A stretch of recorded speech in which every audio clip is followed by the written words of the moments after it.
Hello, everybody. Good afternoon, and welcome to opening day of the 2026 season for Klamath Falls Falcons baseball. We are live here from beautiful Kiger Stadium here in Klamath Falls as we get ready for the opener as the Falcons host the Grants Pass Cavemen. So glad to be with you. My name is Josh Eldridge. Walter Hartley along with me today for opening day of the season. Initially scheduled to open up on Monday, but with some weather that pushed us back to today, still extremely pleased to be with you. It is a beautiful afternoon here in the Klamath Basin. Not a cloud in sight. Wonderful for baseball as we're at 69 degrees right now and cooling down. Coming up in just a little while, we'll take a look at today's starting lineups as we get ready for first pitch of the 2026 season for Klamath Falls Falcons baseball. We'll step aside for 2 minutes and be back on 104.3, 960 Sports, and mybasin.com.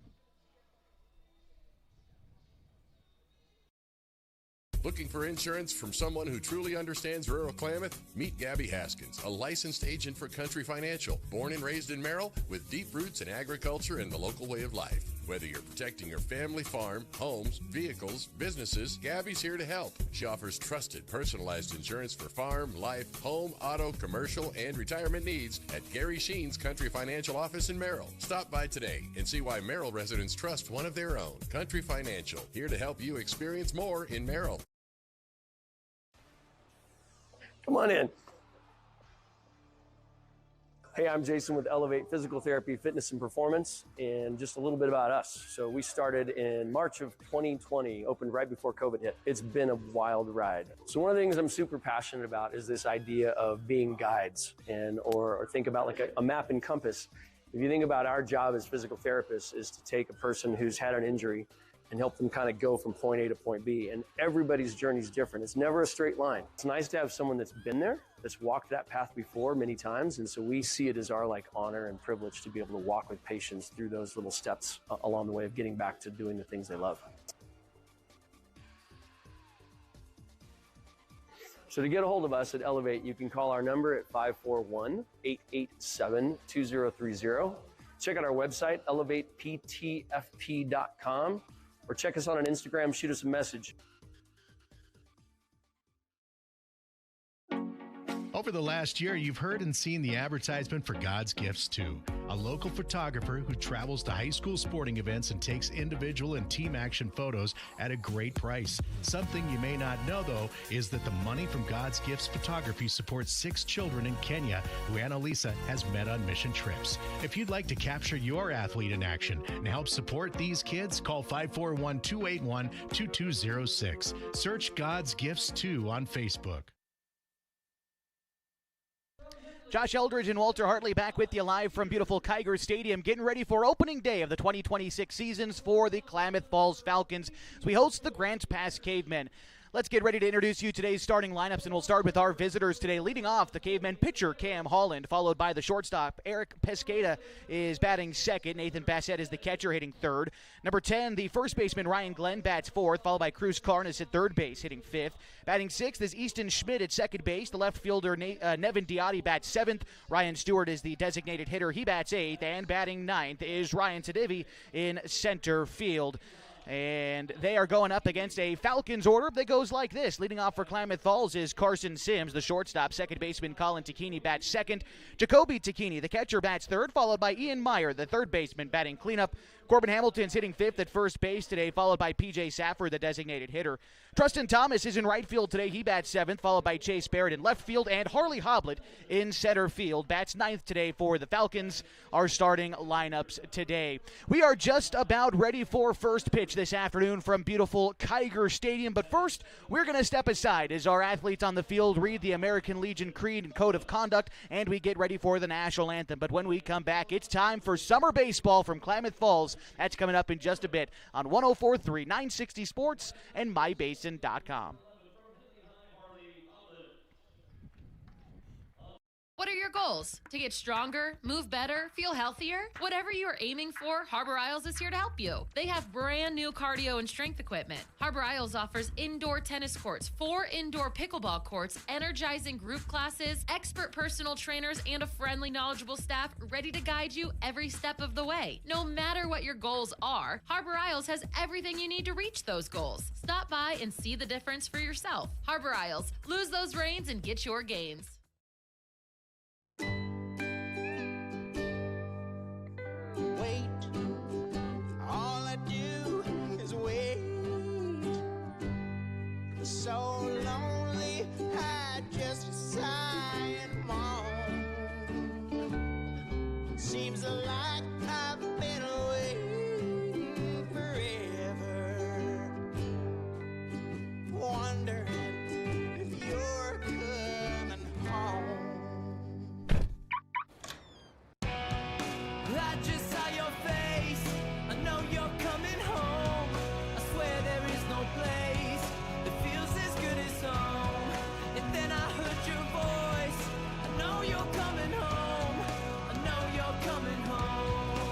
This is where unconditional love and immeasurable happiness reside. This is home. Coltwell Banker, where home begins.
Well, the end of the national anthem means we are just about ready to play ball today at Kiger Stadium. The season opener as the Klamath Falls Falcons take on the Grants Pass Cavemen. Today, the Cavemen in their road uniforms, light powder blue trim around a darker blue chest piece for their jersey, white numbers and names across their back, and the word Cavemen written across their chest in cursive. Gray pants today for the Cavemen. For the Falcons today in their blue home uniforms, the word Falcons written across their chest in red text with a white outline and red numbers across their back with white pants, blue caps, and the red brim today for the Klamath Falls Falcons. Getting the start on the mound is Henley High School's Hayden Poor, the right-hander. We'll take a statistical look at his season during the springtime. Of course, the Henley Hornets making it back to the state semifinal this past season, and Hayden Poor certainly a vital part of that pitching staff that helped them get there. During the spring season, he made 6 starts,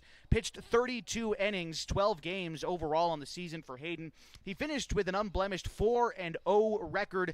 He allowed 16 runs during the prep season, an ERA right around 2.8, and looking to work out today against the Grants Pass Cavemen. Expect for the Falcons today to see a number of different guys on the mound and probably at a number of different positions on defense as well. One of the great things as we get to summer ball is we've got 16 kids on this team that represent 6 different area high schools from Henley, Mazama, Klamath Union, Lost River, Lakeview, and even new this year, Modoc from Alturas. So a lot of different representation out there means a lot of different kids coming together to participate on this team. Obviously, take time to get chemistry set up, but of course, for guys who maybe haven't pitched in a couple of weeks, want to get them working into the season as well, because after today, the season continues for the Klamath Falls Falcons.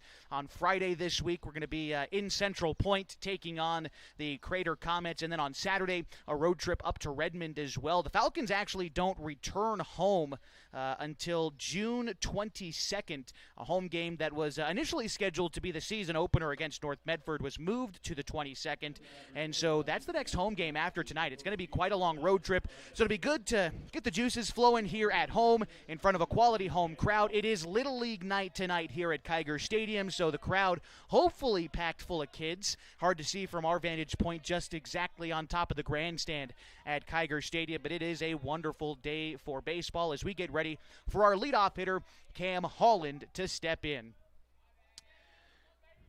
First pitch of the ball game is going to miss outside. 6:03 first pitch today. Couple of minutes behind schedule, but that's all right. It is a great night for baseball. 69 degrees and sunny here in Klamath Falls as the 1-0 pitch misses upstairs to Cam Holland. Count is 2-0. It'll start to cool down. We'll get below 60 probably by night's end. The 2-0 pitch is a check swing, but a called strike to Cam Holland. The count is 2-1. Cam Holland, along with everybody on this Cavemen team, a member of Grants Pass High School. The Cavemen, not like the Falcons in the sense that we're made up of kids from 6 different schools. It's a uniform group over there on the first base dugout, all of them from Grants Pass High. The 3-1 home to Cam Holland is looked at outside for a ball, and we get things started today with a leadoff walk to Cam Holland, and that brings up Eric Piscata. Pesqueda during the prep season was second on the team in hitting for the Cavemen. He hit .373 during the prep season. Grants Pass as a group in the spring went 9-17 overall in the 6A Southwest Conference. Here's the pitch to Pesqueda. That one is a grounder towards the right side. It is through and into right field. A single will move Holland up to second, and Pesqueda is on board with a single. 2 on and nobody out here for Nathan Bassett.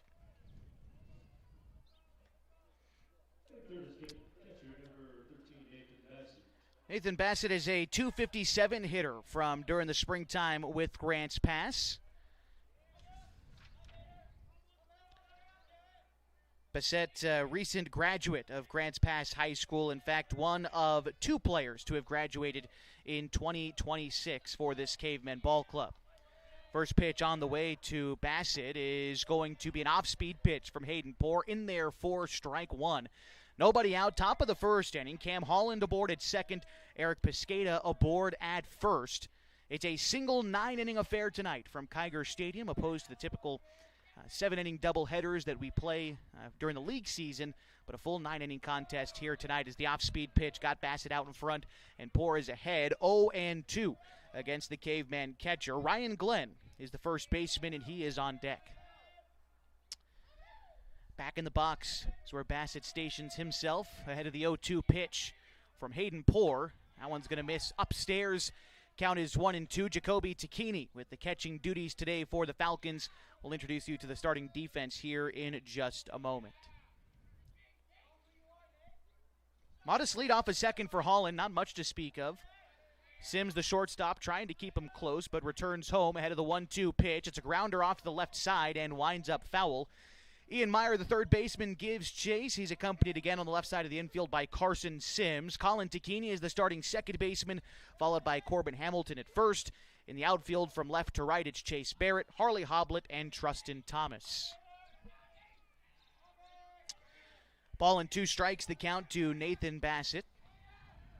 Pitch from Poor is going to miss inside. Maybe a touch upstairs as well. And the count is 2-2 to Bassett. Settles back in, batting here from the right side. Poor gets the sign in from Tacchini and comes set. The 2-2 home is hit hard deep to left field. Going back is Barrett.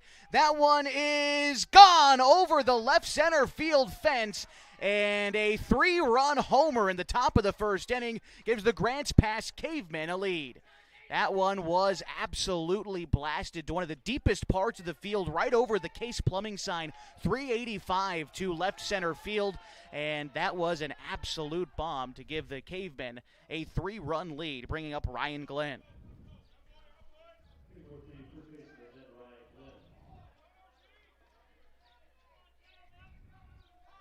Glenn here batting from the left side, and if there's any sort of silver lining here for Hayden Poor, it's that in a way, you kind of get to start this inning over. Bases empty, nobody out. You can try to put that homer behind you and continue to go to work from here. And he gets a swinging strike on the first pitch from to Ryan Glenn.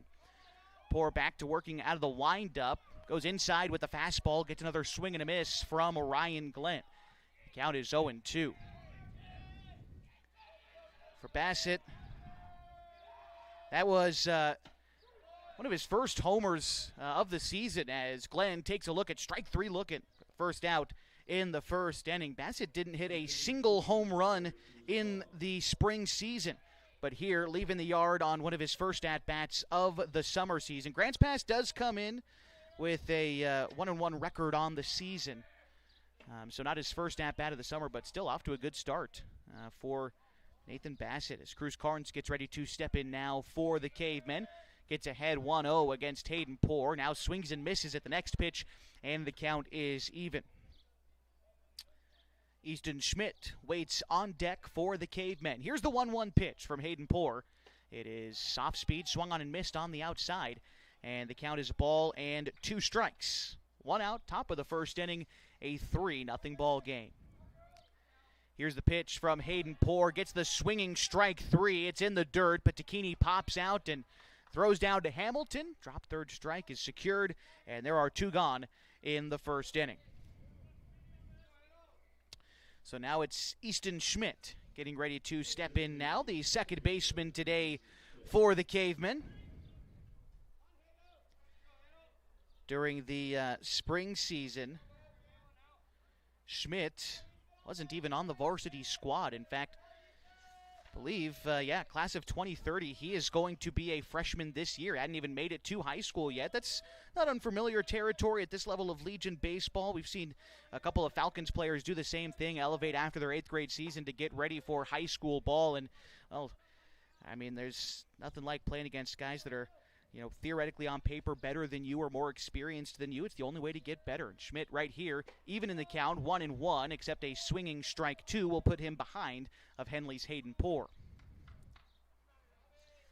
One of 2 kids on Grants Pass's team who will be class of 2030, along with Ryan Stewart, who's today's designated hitter. We'll see him a little bit later on, though, as Schmidt swings and misses at strike 3. After the 3-run blast from Nathan Bassett, Poor strikes out the side, but the Falcons trail 3-0 as we go to the bottom of the first inning on 104.3, 960 Sports, and MyBasin.com.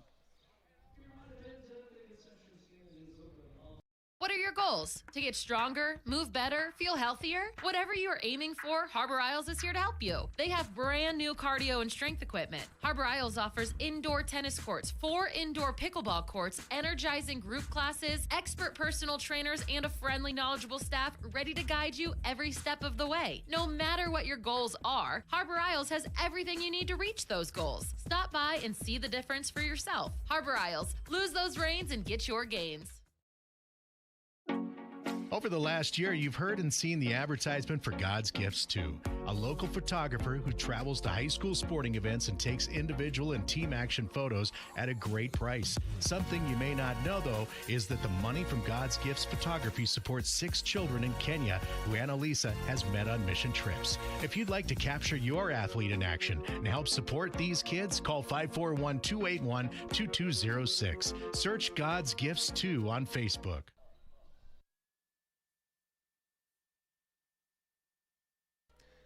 Josh Eldridge along with Walter Hartley with you tonight from Kiger Stadium. Opening night for the 2026 season of the Klamath Falls Falcons. Leading off for them in just a moment will be Carson Sims, followed by Colin Takini, then Jacoby Takini. They're going up against Cam Holland on the mound for the Cavemen today. Holland just wrapped up his junior season for the Cavemen. Will be a senior next year.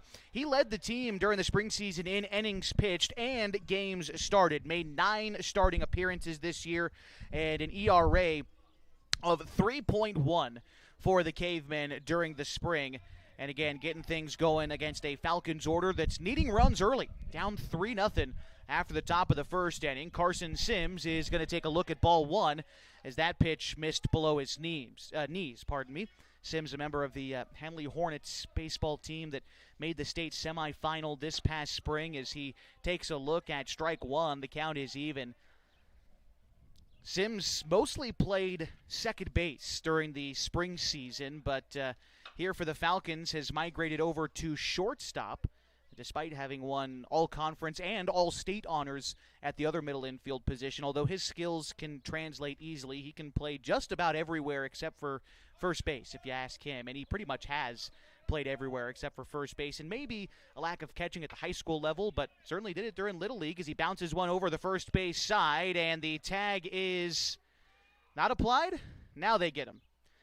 That was a ground out to Ryan Glenn at first. It looks like he had missed the tag at first, but he also caused Sims to miss the first base bag. In a race back to the base, Glenn then applied the tag, and so 3 unassisted for the first out in the bottom of the first inning brings up Colin Takini. Takini, member of the Lakeview Honkers during the spring season. His first pitch to him is flared foul the opposite way, and the count is 0-1.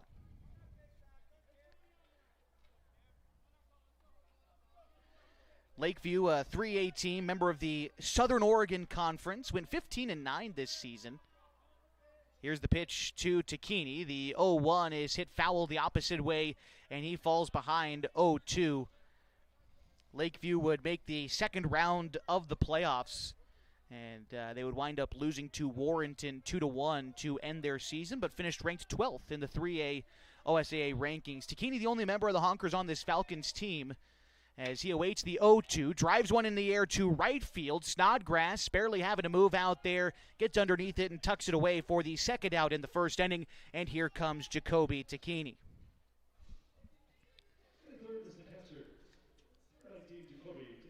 Jacoby Tacchini, another Henley player who earned All-State and All-Conference honors for his work during the prep season. And a good season for him, second on that team in batting average, hit .415 during the prep season. Here he hits one in the air to left field. Diotti coming in, nearly overplayed it, having to battle the sun, but he does make the catch to end the inning. The Falcons down in order in their first inning. We go to the top of the second next in a 3-0 ball game on 104.3 960 Sports and mybasin.com.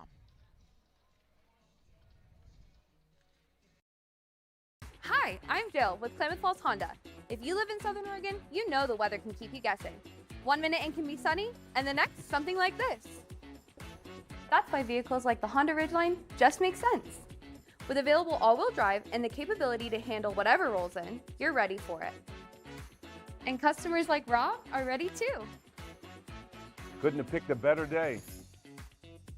So whether it's sunshine or snow, stop by and say hi. We'll keep you safe on the road. The Klamath Basin is beautiful, from shimmering Klamath Lake to rich farmlands to the historic downtown. And with an average of over 300 days of sunshine every year, the Klamath Basin is a great place to be. We here at Basin Media Active have been supporting this community for many years, keeping it entertained and informed with friendly faces and familiar voices. You can stay up to date with the latest news, weather, stream live local sports, and check out our community calendar, all on our website, mybasin.com. And you can download our app for free in your app store right now. Basin Media Active, local community engaged. It's the top of the second inning, and the Klamath Falls Falcons trail the Grants Pass Cavemen 3-0. Opening day of the 2026 season. For the Klamath Falls Falcons, after today, a road trip heading to Central Point. They've got games in Redmond. We see this Cavemen squad again in Grants Pass on the 16th of June. Not back at home again until June 22nd. I'll continue to look over the schedule with you throughout this half inning. I believe it's 37 games total, 39 games total, somewhere in there. There's a couple tournaments mixed in there, and so, of course, that number could fluctuate. Going to Roseburg around the 4th of July, and, of course, a hopeful state tournament appearance for the Klamath Falls Falcons as Nevin Diotti gets ready to step in for the Cavemen. Hayden Poore still out there working for the Falcons as he misses wide. On the first pitch, the count is 1-0. It was a 3-run homer for Nathan Bassett that gave the Cavemen a 3-run lead in the top half of the first inning as Diotti takes a look at ball 2 low. Continuing to look at the Falcons' schedule coming up, after their one home game on June 22nd, they then hit the road again for what will wind up being 7 games across the next 4 days. Here's the 2-1 home to Diotti as that pitch misses outside, and the count is 3-1. Over the course of June 23rd through the 26th, they play Philomath, a doubleheader at Eugene, a doubleheader in Salem, and a single game in Roseburg. As the 3-1 pitch is hit sky high to left field, Barrett, he has to battle the sun this time, but he does make the catch, and there's one out in the second inning. Falcons return home again June 28th. They'll play Roseburg and a series of home games at the beginning of July, as well as Ryan Stewart gets ready to step in now for the Cavemen, today's designated hitter for Grants Pass. First pitch to him is going to be called a strike, catches the inside corner, and the count is 0-1. Stewart, by the way, the other class of 2030 player for the Cavemen, just wrapped up his 8th grade year. Believe that was called a ball. The count is 1-1 to Ryan Stewart. Here's the pitch from Hayden Poore. That one is flared to right field, but bending foul towards the patio area down that side. Looks like we've got quite a few fans stationed out there. I also see some Little League kids look like palling around in the bullpen, which is the best place to do it, I think. Count is a ball and 2 strikes to Ryan Stewart. Here's the pitch from Poore. It is looked at for strike 3. Frozen with the outside fastball, and there's 2 gone in the second inning. It brings up Ryan Sedivi. From just going back to the Falcons' upcoming schedule, July 2nd through the 5th, going to be in Roseburg at their annual 4th of July tournament before returning home to South Medford July 7th. A couple of league road games the next couple of days after that, as the first pitch, the number 9 hitter is called a strike, 0-1.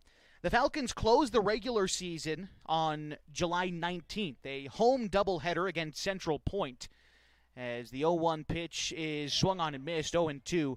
The Oregon State Tournament is going to be July 22nd through the 26th, and then the Falcons are hopeful to return to the Northwest Class A Regional Tournament on the second week of August. Here's the 0-2 pitch. It is looked at for a ball, just missed outside, and the count is 1-2 to the number 9 hitter, Sadivy. Going back up to the top of the order next for Cam Holland. Pitch from Hayden Poor is swung on and missed, and the Falcons get through the top of the second inning without any harm as we go to the bottom half next in a 3-0 ball game. The Cavemen lead on 104.3 960 Sports and mybasin.com.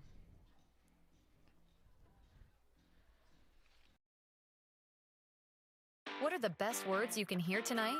Order ready for Susan. And if you hear those words at Abby's, you know it's going to be a legendary meal. Your pizza is loaded with toppings to the edge, premium ingredients, and real cheese. Yeah, baby. Gather with friends, play some video games, and watch the big game on TV. That's made Abby's a legendary pizza tradition for generations. And when you're ready to hear those magic words, Tom, your order's ready. You know where to go. You're always welcome at Abby's. Are you an enthusiastic sports fan? Want to have fun and get in on the action? Heck, yes. That'd be awesome. Have great attention to detail? Want to stay active? Definitely. Want to give back to the student athletes in your community? Obviously, yes. Then you'd make an excellent high school sports official. We need more officials in Oregon, because with no high school officials, there are no high school sports. Sign up today at highschoolofficials.com. Josh Eldridge back with you today on 104.3 960 Sports and mybasin.com as you get ready for the bottom of the second inning. It is a 3-0 ball game between the Falcons and the Grants Pass Cavemen. A single 9-inning affair tonight. The Falcons got plenty of baseball in front of them to try to make a run back at this thing, and they've got the middle of the order due up. Ian Meyer, Corbin Hamilton, and P.J. Safford due up against Cam Holland. The first pitch to Ian Meyer dips below and actually brings up some dirt with it. Count is 1-0. What a season Ian Meyer had during the springtime. 386 hitter, and really saw that average jump up towards the end of the year. Came on really strong at the end of his senior season for the Henley Hornets. I think a lot of it had to do with finding consistency on the defensive end, allowed him to settle in and have a good season at the plate as well. He's ahead in the count here, 2-0. The 2-0 pitch misses inside. Counts now 3-0. And for his work this year, earned second-team All-State honors as well for the Henley Hornets. 3-0 pitch is called a strike. Called ball 4. Saw the motion from the home plate umpire. Looked like a strike call, but instead he was pointing Meyer down to first base. And that is ball 4. So Meyer works a leadoff walk. Falcons have their first base runner of the day, and in steps Corbin Hamilton. Hamilton, a .395 hitter during the springtime for the Henley Hornets. As the pitch home is going to miss in, and Hamilton gets ahead 1-0. First team All-Skyline Conference pitcher, as well as first team All-Conference outfield. Hamilton today starting at first base, but throughout most of the spring season, when he wasn't pitching, he was playing right field through his own decision. That's where he felt most comfortable. But, of course, a lot of experience playing that right corner spot in the infield, and so that's where the Falcons have him at today. The 1-0 pitch is fouled straight back, and the count is now 1-1 to Corbin Hamilton. On deck is the designated hitter, P.J. Safford. Hamilton, along with batting .395 during the season for Henley, also garnered the 4th most hits on the team. As the 1-1 pitch missed outside, the count is 2-1. A guy we expect to see on the mound quite a bit throughout the season for the Falcons, even if not tonight.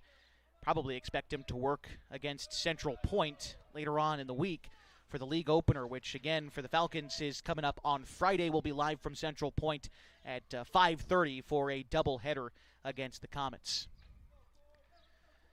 3-1 count to Corbin Hamilton at the plate. Modest lead off of first for Ian Meyer. The corner's in, protecting a bunt, but Corbin Hamilton will go ahead and take a look at ball 4 as that pitch missed inside. And the Falcons have a couple of men on for P.J. Safford.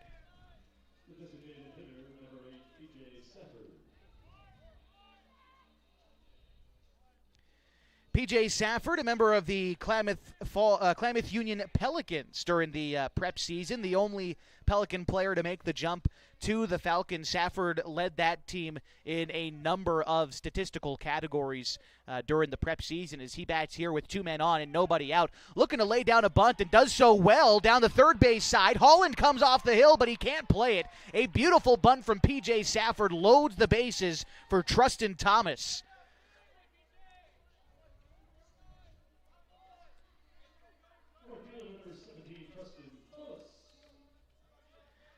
Beautiful bunt there from Safford. Goes in as an infield single. Meyer advances to third. Hamilton to second.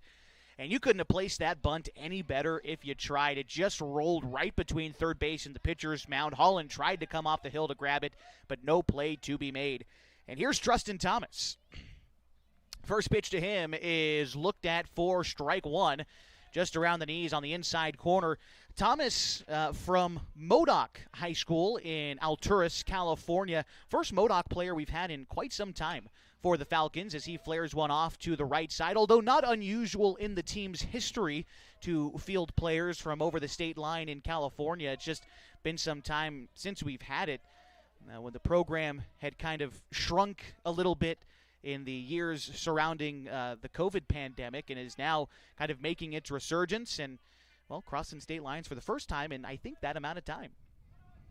Count is 0-2 right now to the Falcons' right fielder, Trustin Thomas.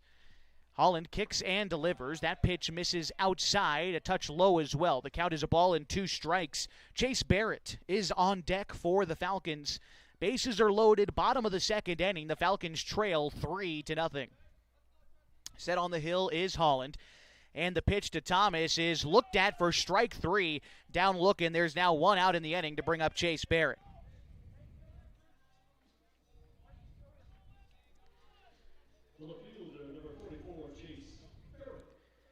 Barrett, a quality player for Henley during the prep season, although didn't get as big of a chance as I think he may have hoped. Barrett hit .280 during the spring season as he gets ready for the first pitch here. It's called a strike.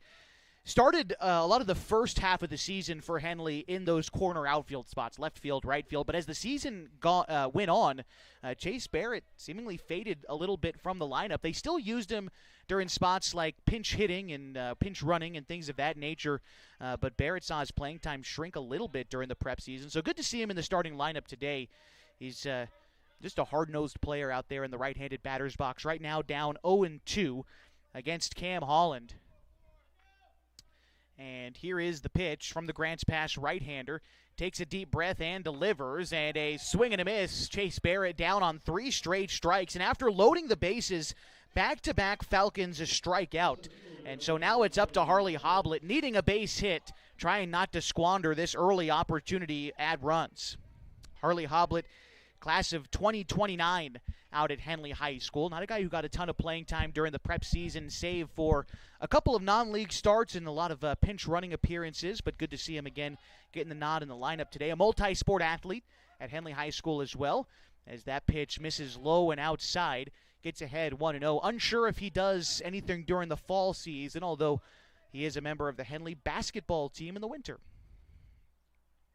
Here's the 1-0 to Harley Hoblet as he takes a strike about knee-high outside corner, and the count is 1-1 to the number 9 hitter in the Falcons order. We go back up to the top next for Carson Sims, hoping to hit with a couple of men on.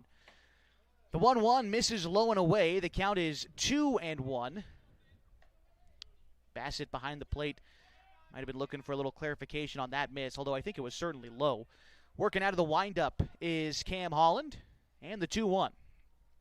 That one's going to come in and hit Harley Hoblet. Might hurt for a moment, but your team's on the board after getting plunked there. It's a 3-1 ball game, and we go back to the top of the order for Carson Sims. Ian Meyer touches home.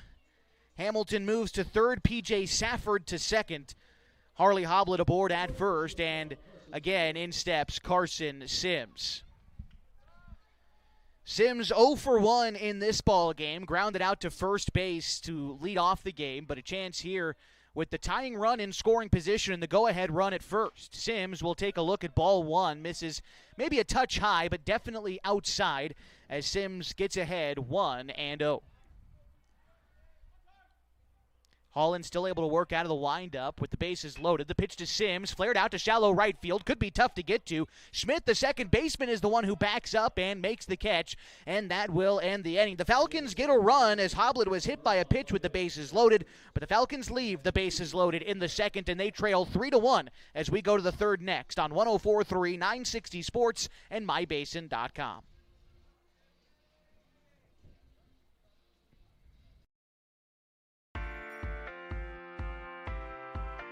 At Geno's on East Main Street, we're always ready for sports season. And now is a perfect time to connect with us. We're open every morning at 6:30, serving simply good food for your breakfast, lunch, and dinner. We offer breakfast burritos and burgers all day, Italian family recipes, monthly specials, amazing desserts, and of course, your choice of cold or hot beverages. Call 884-6474 right now to place a food order for pickup or use DoorDash delivery. Or best of all, come dine in with us. Geno's on East Main, simply good food. Check out our full menu and all our activities at ilovegenos.com. Geno's on East Main, simply good food.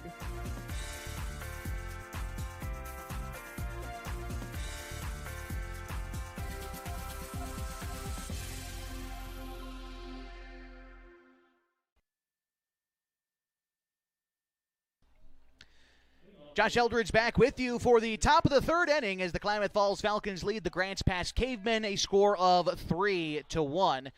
Leading off this inning for Grants Pass is the top of their order. Number 2, Cam Holland, followed by Eric Piscata and Nathan Bassett, as Hayden Poor still out there working for the Klamath Falls Falcons, entering the third inning of his start today. The pitch from Poor is a line drive to center field. Harley Hoblet in a couple of steps makes the grab. One pitch and one out in the top of the third inning. Moving along to Eric Piscata now. Piscata, the starting shortstop for the Cavemen, singled in his first at-bat. He would come in to score on the 3-run homer later on in that inning, but trying to start the rally here in the third for the Cavemen, who went down in order in the second. Hayden Poor from the windup kicks and delivers. That pitch is going to miss upstairs. Count is 1-0. That's how Poor got into a little bit of trouble in the first inning, missing those high pitches. If you're going to miss, want to keep it low, especially when you got runners on base. Here the bases are empty. Poor can afford to go right after Piscata as he evens the count on the outside pitch. Count is 1-1 to Piscata, recent graduate of Grants Pass High School. Stands on the right side. The 1-1 pitch from Poor is looked at for strike two. And Poor works ahead of the shortstop for the Cavemen. On deck again is Nathan Bassett. Pitch from Poor is looked at. That one bounces into the other batter's box, and the count is 2-2 to Piscata. Takini gets a sign in from the Falcons pitching coach, Craig Connor, as that one is fouled off. Falcons coaching staff headed up by Coach Sean Teeters, as the Skyline Conference co-coach of the year this year. He's assisted by Caleb Keelan, Drew Rabel, Joe Takini, and of course the aforementioned Craig Connor. The 2-2 pitch is looked at for strike three, throws up Piscata on the outside corner, 2 outs in the top of the third inning, and it brings up Nathan Bassett. Again, Bassett, a 3-run homer in the top half of the first inning, has so far been all the offense of the day for the Cavemen. And since that home run, Hayden Poor has retired the next 8 straight batters, trying to make it 9 in a row by getting back at Bassett here. The first pitch is going to miss low. Count is 1-0 to the catcher for the Cavemen. Here's the 1-0 from Poor. That one misses upstairs and a touch outside, 2-0. As we introduce you to the coaching staff for the Falcons, we'll do the same for the Caveman as well. Their head coach, Kyle Garrison, is assisted by Marcus Durbin and Zach Morgan. The 2-0 pitch is called a strike. Count is 2-1. And Coach Zach Morgan, that name's familiar to me. I believe I called him his games when he was a member of the Grants Pass Nuggets American Legion team back in the late 2010s, 2018, 2019 in there. So good to see him giving back to the program as well. Count is 3-1 to Nathan Bassett. Poor, ready to deliver the pitch. Able to get across a strike there. Just about let her high on the inside corner. Good pitch, confident pitch there from Poor as he runs the count full against Nathan Bassett. Bassett digs in. Going to limit that movement in his swing from the right side, but he takes a look at strike 3 anyway as Poor graces the outside corner and sets down the Caveman catcher. We go to the bottom half of inning number 3 in a 3-1 ball game next on 104.3, 960 Sports and MyBasin.com.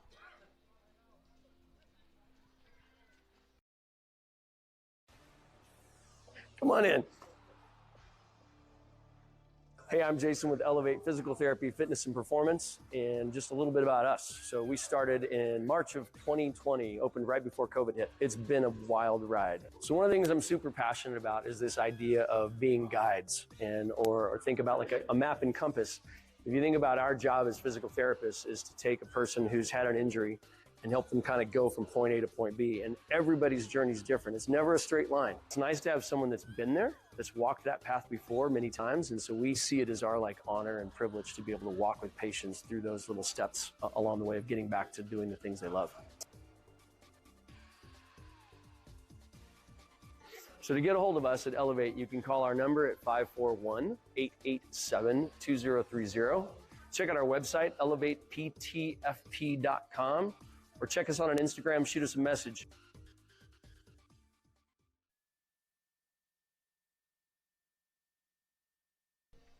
Colin Tacchini, Jacoby Tacchini, and Ian Meyer do up this half inning for the Klamath Falls Falcons as they trail the Grants Pass Cavemen a score of 3-1, bottom of the third inning. Falcons were able to get a run across in the second after having loaded the bases, but left a few out there. In fact, they left the bases loaded in the second inning. Their run came in to score when Harley Hoblet was hit by a pitch with the bases loaded. So trying to get something going again, the top of the order, or at least the top third of the order, you're trying to get it going as Colin Tacchini gets ready to step in. Falcons hungry for success this summer because, well, they had a great deal of success last season. The 2025 Oregon State champs and the runners-up at the Class A Northwest Regional Tournament that was played in Burley, Idaho last August. It was a really successful season for the Falcons last year as Colin Tacchini swings at the first pitch he sees. It's a chopper down to third. Carnes over to Glenn for the first out. One pitch, one gone in the third inning.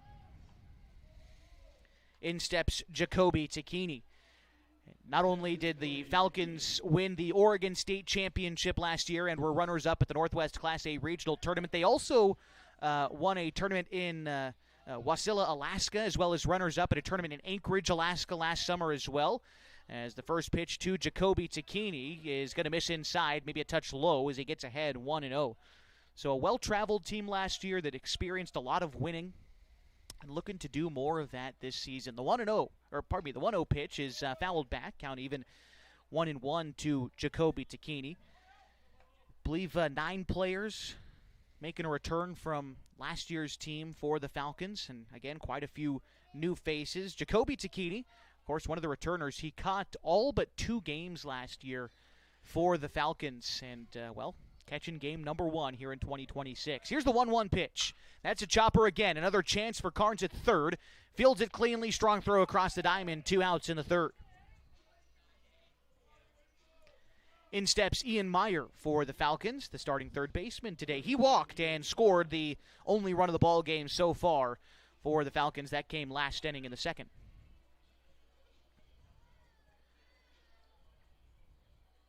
Ian, after wrapping up his prep season with Henley and, of course, this season with the Falcons in the fall, looks to attend the University of Oregon. Here's a ground ball up the middle, through and into center field, and a 2-out single for Ian Meyer, and the Falcons have a base runner here for Corbin Hamilton.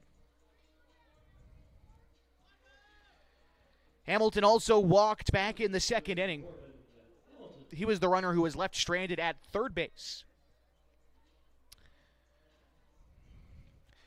Corbin batting here from the right side. And by the way, for Hamilton, he was tournament MVP at the aforementioned tournament in Anchorage last year, the Alaska 529 mid-season classic that they play annually up there in Anchorage. Hamilton won the tournament MVP last year. Pitched a heck of a game in the championship, despite the Falcons coming up a run short against a team from Madisonville, Kentucky. As that pitch misses low, 1-0 to Hamilton.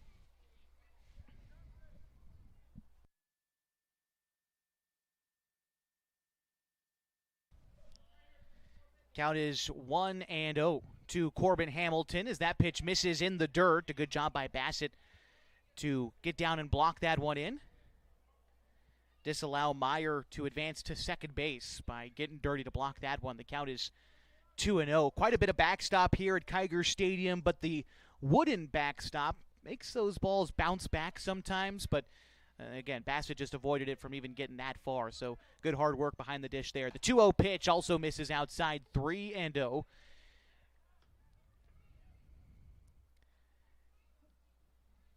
And Hamilton gets ready to step back in. P.J. Safford is on deck for the Falcons. 2 outs, 1 runner on. Meyer, not much of a lead to speak of over there at first. And the pitch in is going to be called a strike. Catches the inside corner, about belt high against Hamilton. And the count is 3 balls and a strike. Outfield shaded a little bit in here against Hamilton, although not too far in as he swings and misses at the upstairs fastball. I think Hamilton was swinging for the fences on that one. You see that elevated fastball, and you start to get big ideas, especially in a hitter's count like 3-1. Hamilton having to straighten up his helmet, dig back in, now in a full count with 2 outs in the inning. Holland moves over to first, and Ian Meyer is back safely. Not much of a threat to go over there at first, although he is going to get a head start in a full count. Might have just tried to catch him leaning over there.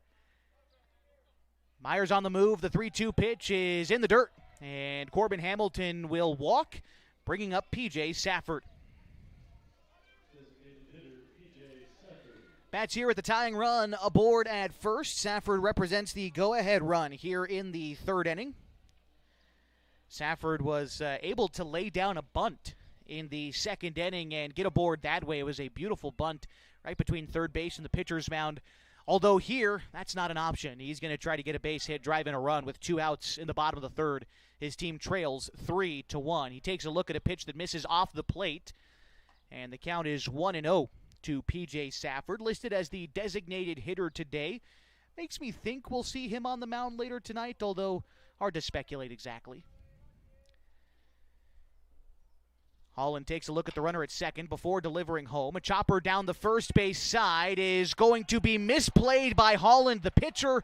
He tried to barehand it and shovel it over to first, but was unable to field the ball cleanly, and the bases are once again loaded for Trustin Thomas. And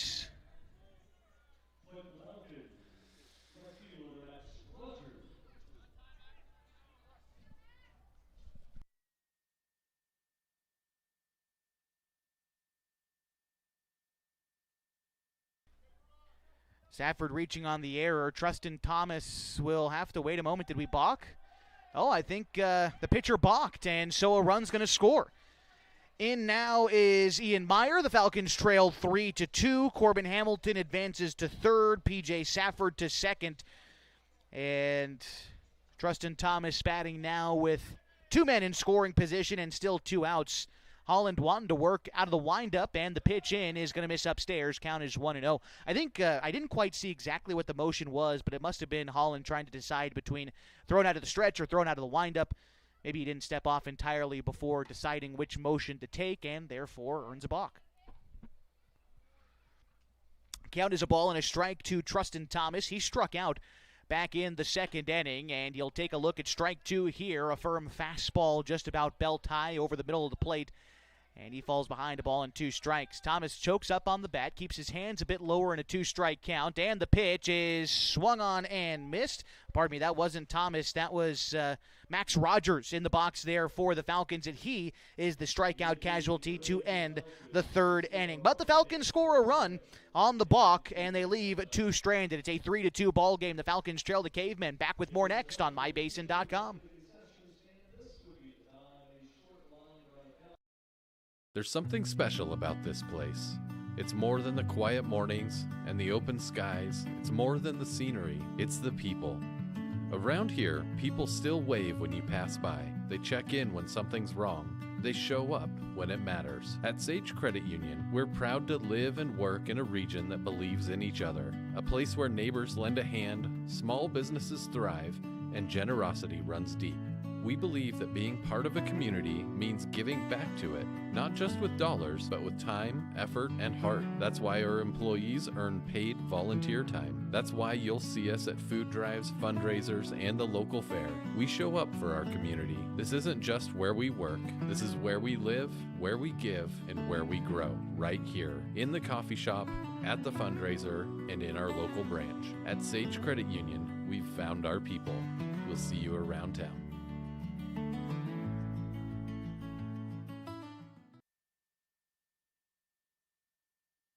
Josh Eldridge and Walter Hartley back with you on 104.3 and 960 Sports and MyBasin.com. A 3-2 ball game this point to get set for the top of the 4th inning. Let's go ahead and check the line score here for both of these teams. 3 runs, 2 hits, 2 errors for the Cavemen today, and they have left no runners on base. For the Falcons, 2 runs, 2 hits, no errors for them. They have left 5 runners on base already in the ball game. As due up this half, for Grants Pass is Ryan Glenn, Cruz Carnes, and Easton Schmidt. That's 4, 5, and 6 in their order as Colby Medeiros takes over things on the hill for the Klamath Falls Falcons. Colby Medeiros, a Lost River Raider in the springtime. He led the Raiders in innings pitched, 64 innings pitched this season, pitched in 17 games, started 11 of them. Medeiros had an ERA of 1.97 during the spring season for the 2A, 1A Lost River Raiders as he gets set to face Ryan Glenn. And the first pitch to Glenn is a fly ball left side, but in foul territory. Meyer is not going to have room, and the wind blows it fair. And it just snuck in fair down beyond the outfield cut of the grass. And they are going to rule that a hit for Ryan Glenn. A leadoff single for him brings up Cruz Carnes. Just an unfortunate happenstance there for Meyer at third. He was looking to field it in foul territory. A gust of wind blew it fair and out of his reach. And, well, there's a leadoff single against Colby Medeiros. Carnes looking to bunt, lays it down the right side. Medeiros comes off the hill, makes a nice play on the toss to first. And there is one out in the inning, but advancing into scoring position on the sacrifice is Ryan Glenn. And so that brings up Easton Schmidt.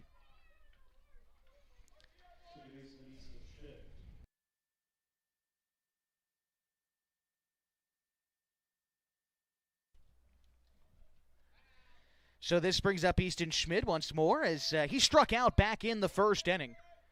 Glenn, a modest lead off a second. He's actually leading off in front of the bag. Medeiros could try to take advantage of that.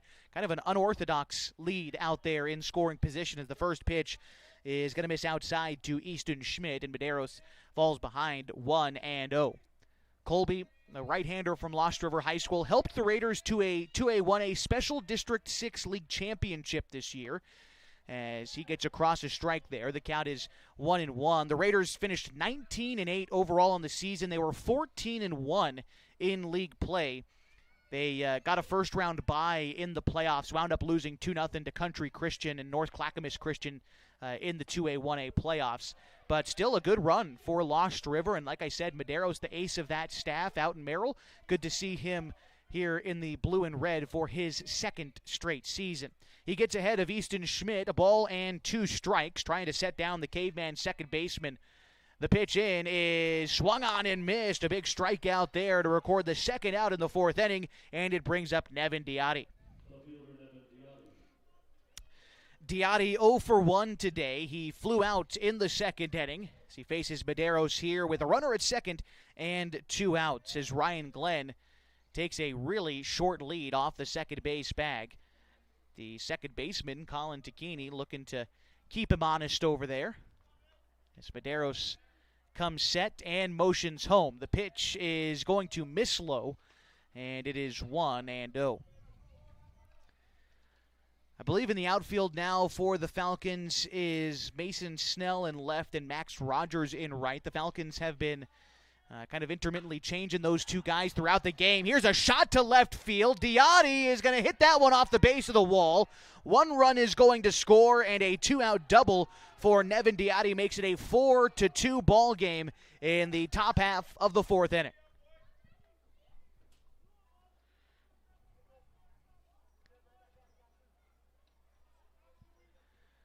RBI double there for Diotti.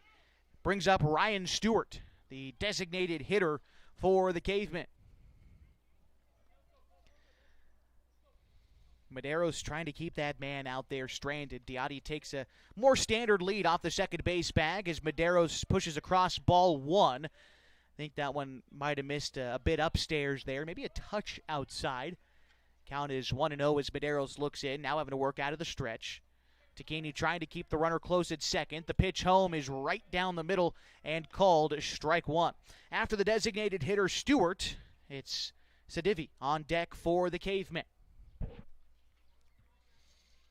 Tacchini delivers the sign to Medeiros from behind home plate. Medeiros obliges and delivers the pitch. That one catches the outside corner just above the belt, and the count is a ball and 2 strikes to Stewart.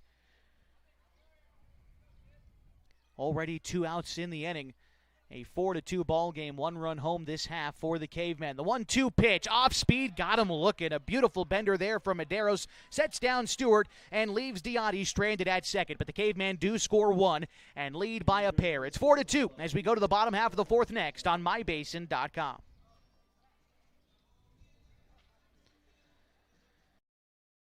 Looking for insurance from someone who truly understands rural Klamath? Meet Gabby Haskins, a licensed agent for Country Financial, born and raised in Merrill, with deep roots in agriculture and the local way of life. Whether you're protecting your family farm, homes, vehicles, businesses, Gabby's here to help. She offers trusted, personalized insurance for farm, life, home, auto, commercial, and retirement needs at Gary Sheen's Country Financial office in Merrill. Stop by today and see why Merrill residents trust one of their own. Country Financial, here to help you experience more in Merrill.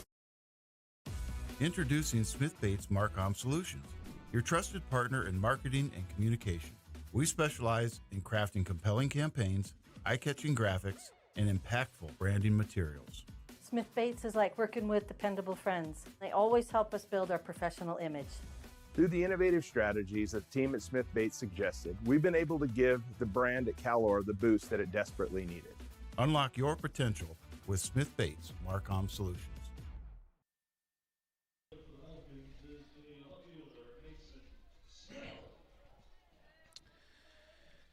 8-9-1 in the Falcons' order due up this half inning as they trailed the Grants Pass Cavemen, a score of 4-2. Hitting here in the 8th spot, Mazama's own Mason Snell.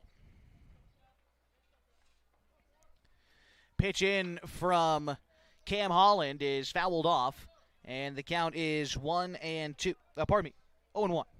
Just making a note here and got a little bit distracted. Snell here batting in the 8th spot. Like I said, he's been kind of intermittently switching off with Chase Barrett defensively and hitting. So the Falcons, again, trying to work guys into the lineup, get some at-bats today. First game of the season here against Grants Pass. And again, you've got kids from all different types of area high schools. Good to work them into the lineup all together. It's Mason Snell in his first year with the Falcons. Good to see Mazama kids like Mason Snell back in the fold for the Falcons. The Mazama Vikings, a program in resurgence, that's for sure. The 2-1 pitch is fouled back. Count is 2-2 to Mason Snell. The Vikings winning their most ball games in a few seasons, I believe in 4 seasons. Their 9-16 season this year. Again, still sub 500, but their most wins in quite some time since their new head coach Mike Edwards has taken over the program. The 2-2 is fouled back. Snell sticks around And in fact, one of the Mazama assistant coaches, Caleb Keelan, is now an assistant coach as well for the Klamath Falls Falcons. So we're even integrating the Vikings coaching staff as well, which is just great to see all the Basin's teams get representation on this Falcons club. The 2-2 swung on and missed, and down on strikes goes Mason Snell. And with one out in the inning, it brings up Harley Hoblet. Harley Hoblet was hit by a pitch his first time up, and therefore earned the first RBI of the Falcons' 2026 season. Although here batting with the bases empty, just trying to get on. Falcons trail 4-2. One out, bottom of the fourth inning. The pitch swung on and missed. The count's 0-1 to Harley Hoblet. Like I said, a guy who didn't get a ton of opportunity during the spring season, but when he did hit, he was a 400 hitter. Here he bounces one foul down the third base side. Carnes gave chase, but saw it was going to kick foul off the cut of the grass, and decided to let it go foul. The count is 0-2. By the way, speaking of the cut of the grass in the infield, want to give a shout-out to Peterson Cad Rental here in the Klamath Basin and Jeff Mock and Case Shively for helping out with the equipment to repair the infield like they have done over the course of the past week or so. Certainly start to get beat up at the end of the prep season, but those guys at Peterson Rental certainly helped out make this infield what it is today and in much better condition than it was even just a week ago. So again, big shout-out to Peterson Cad Rental and Jeff Mock and Case Shively. Count is 1-2 to Harley Hoblet at the plate, and a bouncer back up the middle. The second baseman Schmidt going to try to backhand it, but it skips off the end of the webbing of his glove and off and into an error. And just maybe took his eye off the ball for a minute. That was a pretty routine ground ball, but he tried to backhand it instead of fielding it cleanly, and it cost him an error.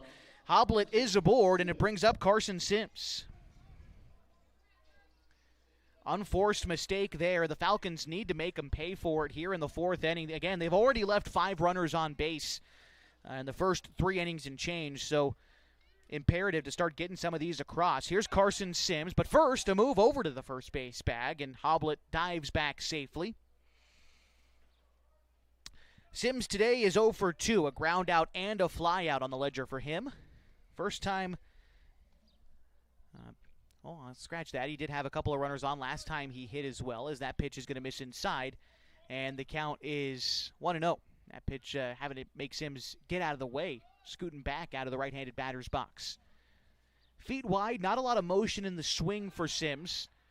He keeps it compact, and he's able to put the ball in play quite a lot. He had a great start to the spring season, kind of regressed to the mean the middle part of the year, but again, it was good enough to earn him all-conference and all-state honors this year for the Falcons, that year for the Henley Hornets. Sims hit .377 on the year, and although he kind of regressed towards the mid part of the season, he still wound up as the team leader in hits with a clean 40 base knocks on the year.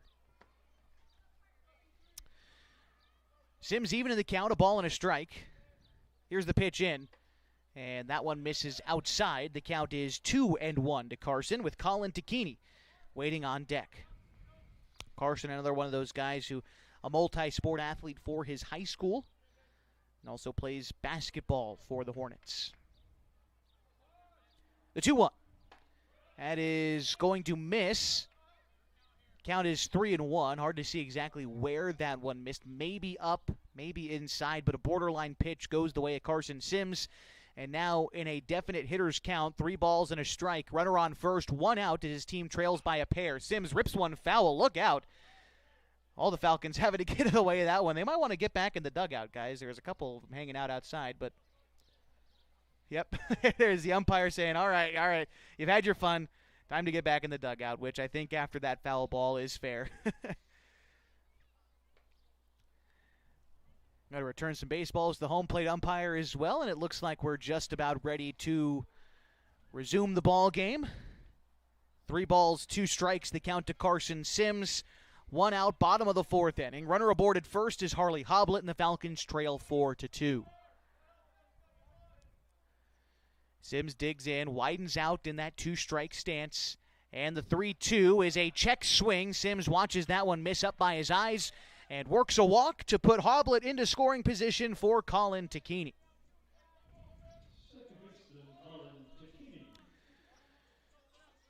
Takini today 0 for 2. He flew out in the first, grounded out in the third. Corners come in here for the Cavemen. They're going to be protecting against a bunt. The Falcons have already laid down one bunt today. And certainly not opposed to playing small ball, but Takini has got a good stick in that right-handed batter's box. He takes a big hack and misses at first pitch, falls behind 0-1. Shortstop Pesqueda trying to keep Hoblet close at second, and in fact Holland's going to step off, reset some things. Both middle infielders for the Cavemen are catering to the runner at second base, Harley Hoblet. And that could make things a little bit difficult if Takini had thought about laying down a bunt, but he swings and misses at the 0-1 pitch to make it 0-2, and the reason I say that is because you think the shortstop or the second baseman would have to cover one of the bases, but they're so far from first or third base that it'd be impossible, but discounted by the fact that it's now 0-2. Here's the pitch to Takini, looked at for strike 3. That pitch up by his letters on the outside part of the plate. Takini watches it go by. It brings up his younger cousin, Jacoby Takini, with 2 runners on and 2 out. Takini 0 for 2 today as well. He has flown out and flown out and grounded out in the first and third innings. Takini, a lot of power in that right-handed batter's box as he takes a look at the first pitch for a strike. It gets away from the catcher Bassett, and both runners advance. Sims into scoring position at second. Hoblet 90 feet away from scoring at third. And it seemed like it was just Bassett unable to squeeze that one. Might have hit off his thumb, which never feels good, but he's back there as we're ready for an 0-1 count to Jacoby Takini. A base hit here could tie the ball game with the speed at Sims at second base. Here's the pitch in. It is looked at for a ball, misses wide. The count's 1-0. If Takini is able to find his way aboard here, Ian Meyer is on deck.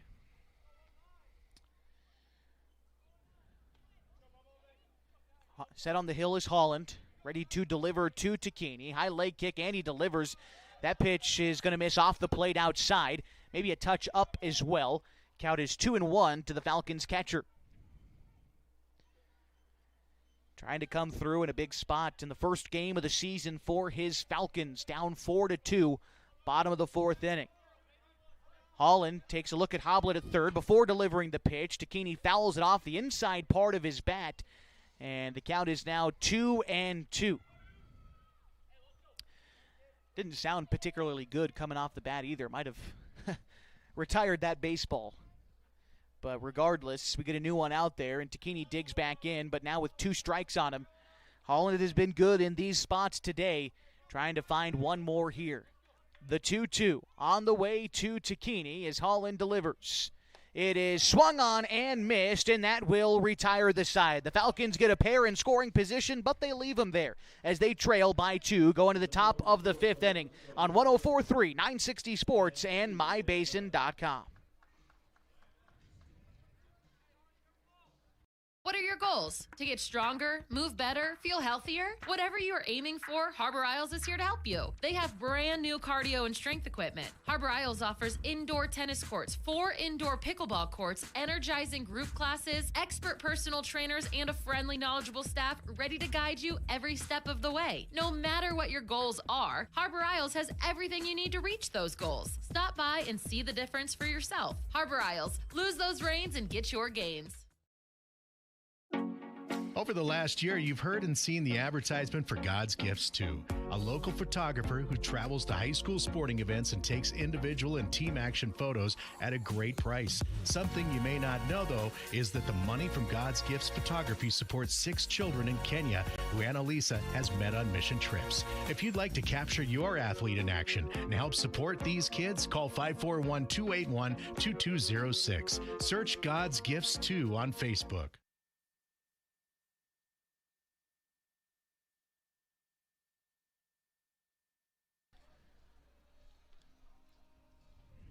Josh Eldridge and Walter Hartley back along with you today on 104.3, 960 Sports and MyBasin.com. Our coverage of Klamath Falls Falcons baseball nearly halfway over on night 1, but just getting started for the season. It is opening night tonight at Kiger Stadium. Ryan Sedivi, Cam Holland, and Eric Pescata due up this half inning as we check the line score for these two teams here. A 4-2 ball game, 4 runs, 4 hits, couple of errors today for the Cavemen. For the Falcons, 2 runs, 2 hits, no errors to this point in the ball game. Pitch in from Medeiros is a ground ball up the middle. Sims in the gap. Strong throw to first. Takes the man off the bag. Hamilton tried to apply the tag, but he couldn't quite get there.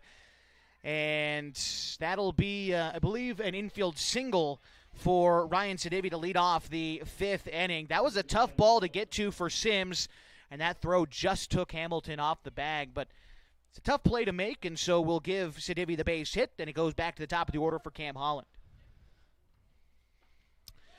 Pitch is looked at for a ball. The throw down is in time to get Sidivi, and they caught him stealing for the first out in the 5th inning. Takini, a great arm from behind the plate. I think you'll see teams test it a lot early in the season, but I think teams are going to learn that Takini's not a guy you run on too often unless you really got wheels. He can throw the strike down there to second base and prove to everyone why he can do that here on opening day tonight. Cutting down an attempted steal, and Cam Holland bats now with 1 out and the base is empty. The count is a ball and a strike to the Cavemen pitcher. So he checks his swing, but it's a called strike 2, and Medeiros works ahead of Holland. Holland today 0 for 1. He flew out in the 3rd inning. The pitch here from Medeiros is going to be looked at for ball 1. Medeiros, I think that might have been the slider, started over the plate, broke away outside from the right-handed hitting Holland. Not a bad pitch to throw when you're ahead in the count, but now it's even 2-2. Medeiros is going to miss outside with a fastball. Another good location after going off speed away. You try to firm up the fastball in the same location, but he missed, couldn't get Holland to chase, and now has to throw something in the zone in a 3-2 count. Here it comes from Medeiros. He misses outside, and that'll be a 1-out walk delivered to Cam Holland, bringing up Eric Pescata. Pescata 1 for 2 today. He singled in the 1st inning and scored. He also struck out in the 3rd inning. Bats here with 1 out and a runner on first base. Not much of a lead for Holland over there at first. Only about 2 steps off the bag. In fact, as Medeiros throws over there, it was pretty much just 1 long step to get Holland back to the first base bag. Again, hardly any lead over there. Middle infield trying to turn 2, but Pescata, middle infielder, you expect him to have some wheels out of the right-handed batter's box. Either way, it's a fly ball to right field on the first pitch of his at-bat, and I believe that's Trustin Thomas out there. Put that one away for the out. Like I said, they're switching out Thomas and Rogers kind of intermittently throughout the game, but that was Thomas. Saw the number 17 across his back there to record the out and bring up Nathan Bassett.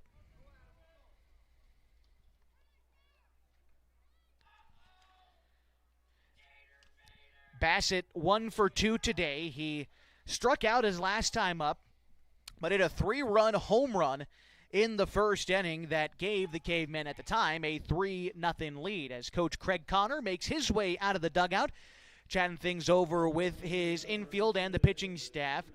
Doesn't look like that there's going to be a pitching change yet, although with a brief pause in the action, want to remind you today's broadcast on mybasin.com is brought to you in part by Gino's 40th anniversary. Gino's on East Main Street, open up every single morning at 6:30, serving up those famous breakfast burritos. Those are served all day long, along with other menu items like burgers, monthly specials, and Italian favorites. You can order online at iloveginos.com or have it brought to you with DoorDash. Also want to highlight a couple of sponsors, corporate sponsors for the Klamath Falls Falcons, like Kentucky Fried Chicken, Henris Roofing, Kinsman Construction, and Quality Electric. Big shout out to everyone who supports the Klamath Falls Falcons directly. As you can see, their signs along the outfield fence. Nathan Bassett in the right-handed batter's box takes a look at strike 1 out of the hand of Colby Medeiros. Runner aboard at first and 2 outs. Top half of inning number 5 in a 4-2 ball game. The 0-1 pitch is going to miss upstairs. Count is even at a ball and a strike to Bassett. Recent graduate of Grants Pass High School, class of 2026. Bassett takes a look at a strike there. Medeiros finding the outside corner about thigh high to the Caveman catcher, and he works ahead of Bassett here, a ball and 2 strikes. Gets the sign in from Jacoby Tacchini behind the plate. Madero's set, takes a deep breath before delivering the 1-2 pitch. Grounder to third, past the diving glove of Meyer and into left field. And a 2-out single will move Holland into scoring position. Bassett aboard at first, and Ryan Glenn, cleanup hitter, to bat here with 2 on and 2 out.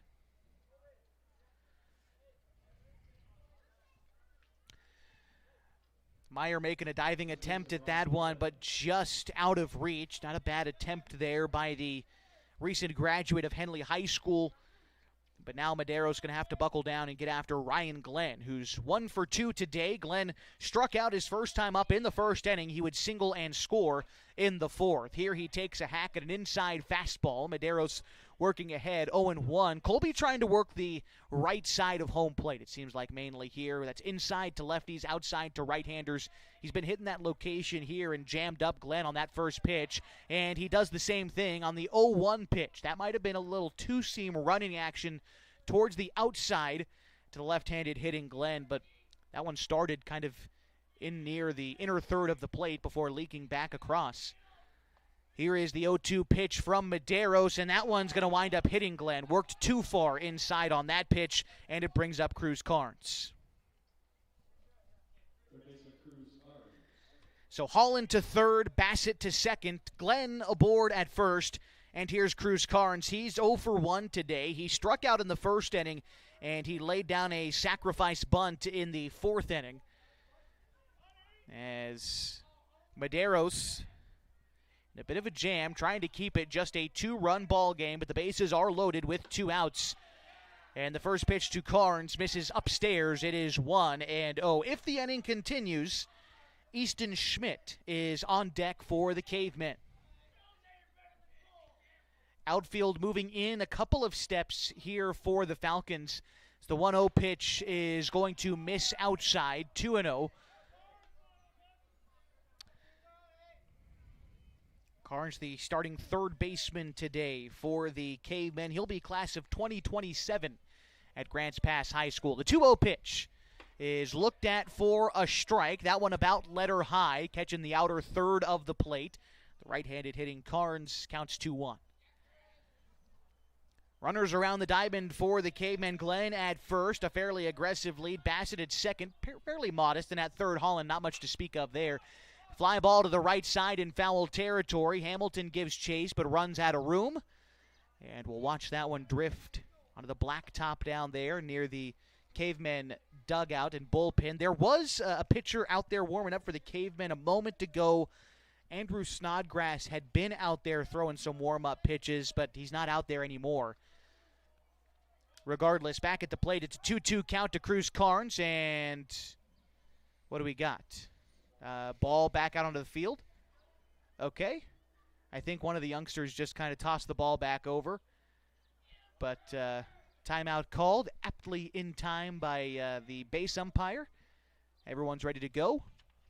And the 2-2 pitch is going to be served up here from Colby Maderos. Kicks and delivers. It is going to miss outside. Throw down to first to get Glenn with a huge lead, and they backpicked him with the bases loaded. Great play there from Jacoby Tacchini to end the inning. The Cavemen leave a couple men in scoring position, but the Falcons still trail 4-2 on mybasin.com.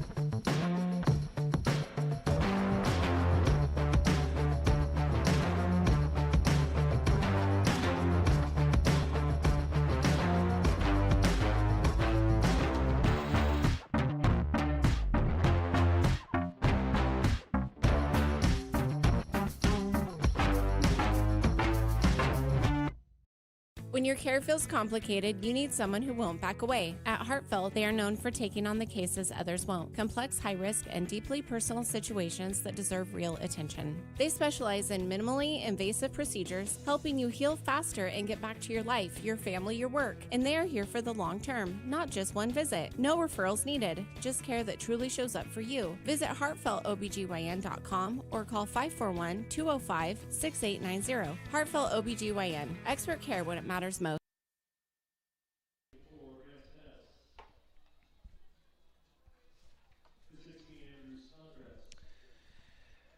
Scene set for the bottom of the fifth inning, and a new pitcher in for the Grants Pass Cavemen. It is the right-hander Andrew Snodgrass. Let's take a look at the season for him for the prep season. Snodgrass looks like was not a member of the varsity pitching staff, at least to the best of my knowledge. Snodgrass will be class of 2028, so he'll be a junior next year. I suppose makes sense as he wrapped up his sophomore year this past springtime. So Snodgrass will get to work against the middle of the Falcons order here in a 4-2 ball game, bottom half of inning number 5. Ian Meyer, Corbin Hamilton, P.J. Safford do up this half for the Falcons. They've had opportunities. You can't say that. I mean, you can say that for the Falcons. Can't take that away from them. They've left 7 runners on base through the first 4 innings. Time to start knocking a few of those guys in. Here's the pitch. It's going to miss inside to Ian Meyer. The count is 1-0. Meyer has scored each of the Falcons 2 runs today. Once when he was walked in the second, and once when he reached on a single in the third. And here in a 1-0 count, flares a base hit into left field. Meyer is on board for the 3rd time in his many tries today, and is now 2 for 2 on the evening. A leadoff single in the 5th. The Falcons are in business here for Corbin Hamilton. Hamilton has walked each of his 2 plate appearances so far today, and both times he was left stranded at third base. Here's the pitch from Snodgrass. That one is going to catch the inside corner. Count is 0-1. That was a 2-seam fastball. It looked like started kind of inside against Hamilton, broke even more into the righty, but still called strike 1. Snodgrass works ahead of Hamilton. The pitch ripped down the line, left field. And that'll be back-to-back singles for the Falcons here in the top half of inning number 5. In steps P.J. Safford. Talked about Safford's individual output during the season for the Klamath Union Pelicans on a team that finished 9-15 overall in the season, 2-10 in Skyline Conference play. Like I said, Safford led the team in a bunch of statistical categories. A .338 hitter, got on base 50% of the time. Here he's showing bunt. That pitch missed in the dirt, but Bassett knocks it down, disallowing Meyer or Hamilton from advancing a station. Safford also led the Pelicans in hits with 23. He was second on the team in doubles. And he was also second on the team in RBI this season as well for the Klamath Union Pelicans. Works ahead here. The count is 1-0. I think we were maybe getting a foul ball out of play, or maybe that previous baseball that was in the dirt. Regardless, Safford now digs back in. Nobody out, 2 men on. He looks to show bunt again, and again, Bassett has to get dirty to block that one. Safford laid down a bunt back in the second inning, was supposed to just be a sacrifice, but he was able to reach on a single on a really well-placed bunt between third and the pitcher's mound. And again, he's looking to bunt here as well. Count is 2-0 in his favor. Pitch to Safford. Puts it down the first base side this time. Up with it is the first baseman, Glenn. He's going to throw to Schmidt, covering second. So Safford does his job, advances Meyer to third and Hamilton to second. And it brings up number 18 for the Falcons, Jacoby Nickerson.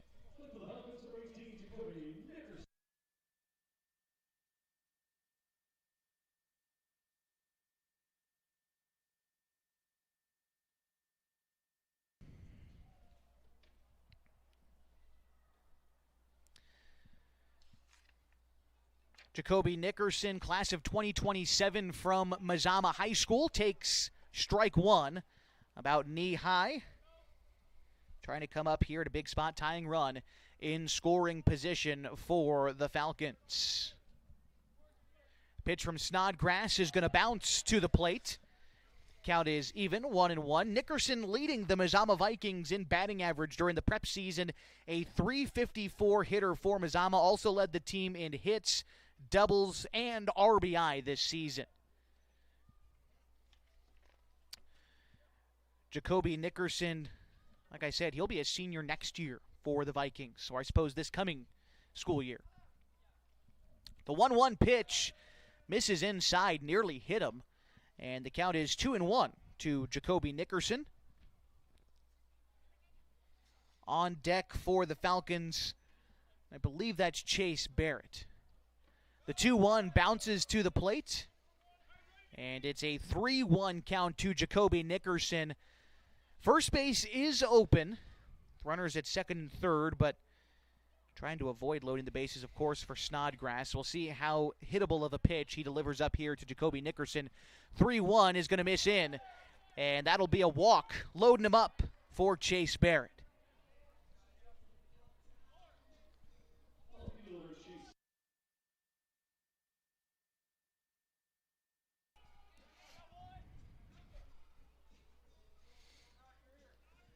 So Myers stays at third. Hamilton, of course, at second. Now with Jacoby Nickerson aboard at first, here's Chase Barrett. 0 for 1 today is Barrett. Struck out back in the second inning. Here is the pitch. It's a ground ball to third. Carnes, a diving stop at third. Onto his own base for one. The throw to get Barrett is not in time. And a run scores on the play. Meyer touches home. Nickerson advances to second. Barrett safe on the fielder's choice. He gets an RBI, but not to take away from that place from Crew Carnes at third. Had to dive, come up with that one, take it to the third base bag for the force out there. Throw across the diamond wasn't in time. Barrett showing some hustle down the line to extend this inning and bring the Falcons within a single run. Here is Harley Hoblet getting a chance to swing the stick here for the Falcons. Tying run in scoring position. Go-ahead run on base. And the first pitch to Hoblet is going to miss in. The count is 1-0. Hoblet, class of 2029 for Henley High School. Snodgrass is set, and the 1-0 pitch is going to miss in as well. Count is 2-0. An aggressive secondary lead for Jacoby Nickerson off the second base bag. Bassett behind the dish has done a great job of not allowing any runners to advance on him. Hasn't let anything get by him really either. And Falcons haven't had a chance to run on his arm yet, so that's still a mystery as well. 2-0 the count to Hoblet. They make a move over to second, but back safely is Jacoby Nickerson out there. On deck after Harley Hoblet, top of the Falcons order is Carson Sims. Snodgrass together out there on the hill ahead of the 2-0 pitch. He slides and delivers that one in the dirt, but again, Bassett knocking it down, nobody advancing. Hard work back there for the Grants Pass catcher. And like I always say, although I'll more than likely be biased for the Falcons this season, it's just how it goes. I can always appreciate the work of a good catcher behind the plate, whether it's Takini or any other Falcon or any other visiting player. Good work there. 3-0 misses outside. And a walk delivered to Harley Hoblet loads him up for Carson Sims.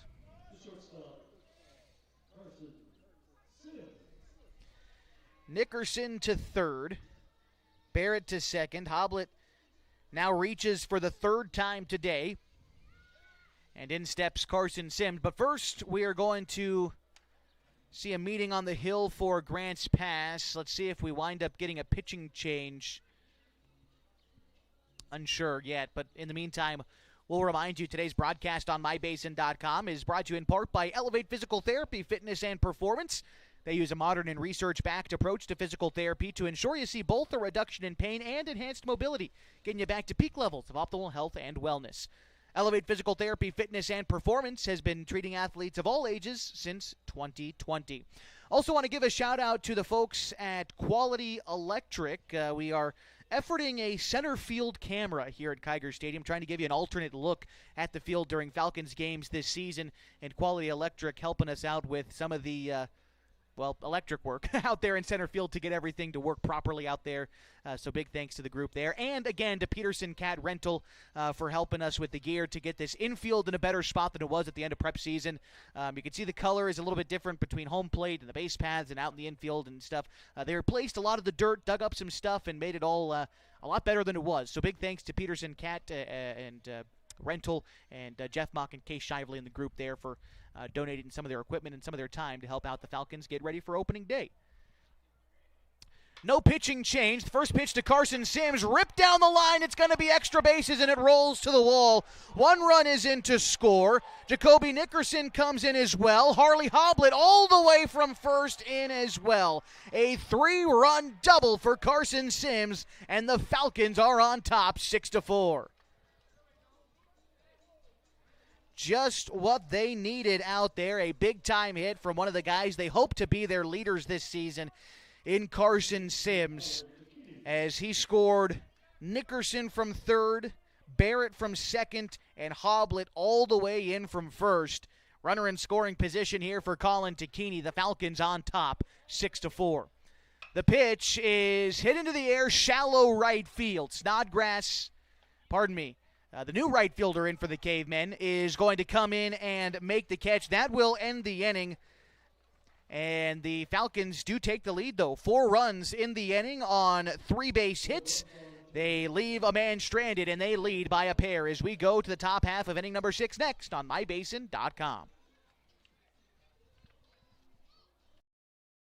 Hi, I'm Jill with Klamath Falls Honda. If you live in Southern Oregon, you know the weather can keep you guessing. 1 minute it can be sunny, and the next something like this.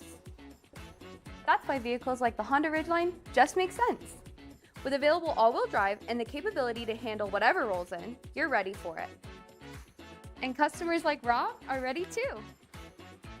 Couldn't have picked a better day. So whether it's sunshine or snow, stop by and say hi. We'll keep you safe on the road.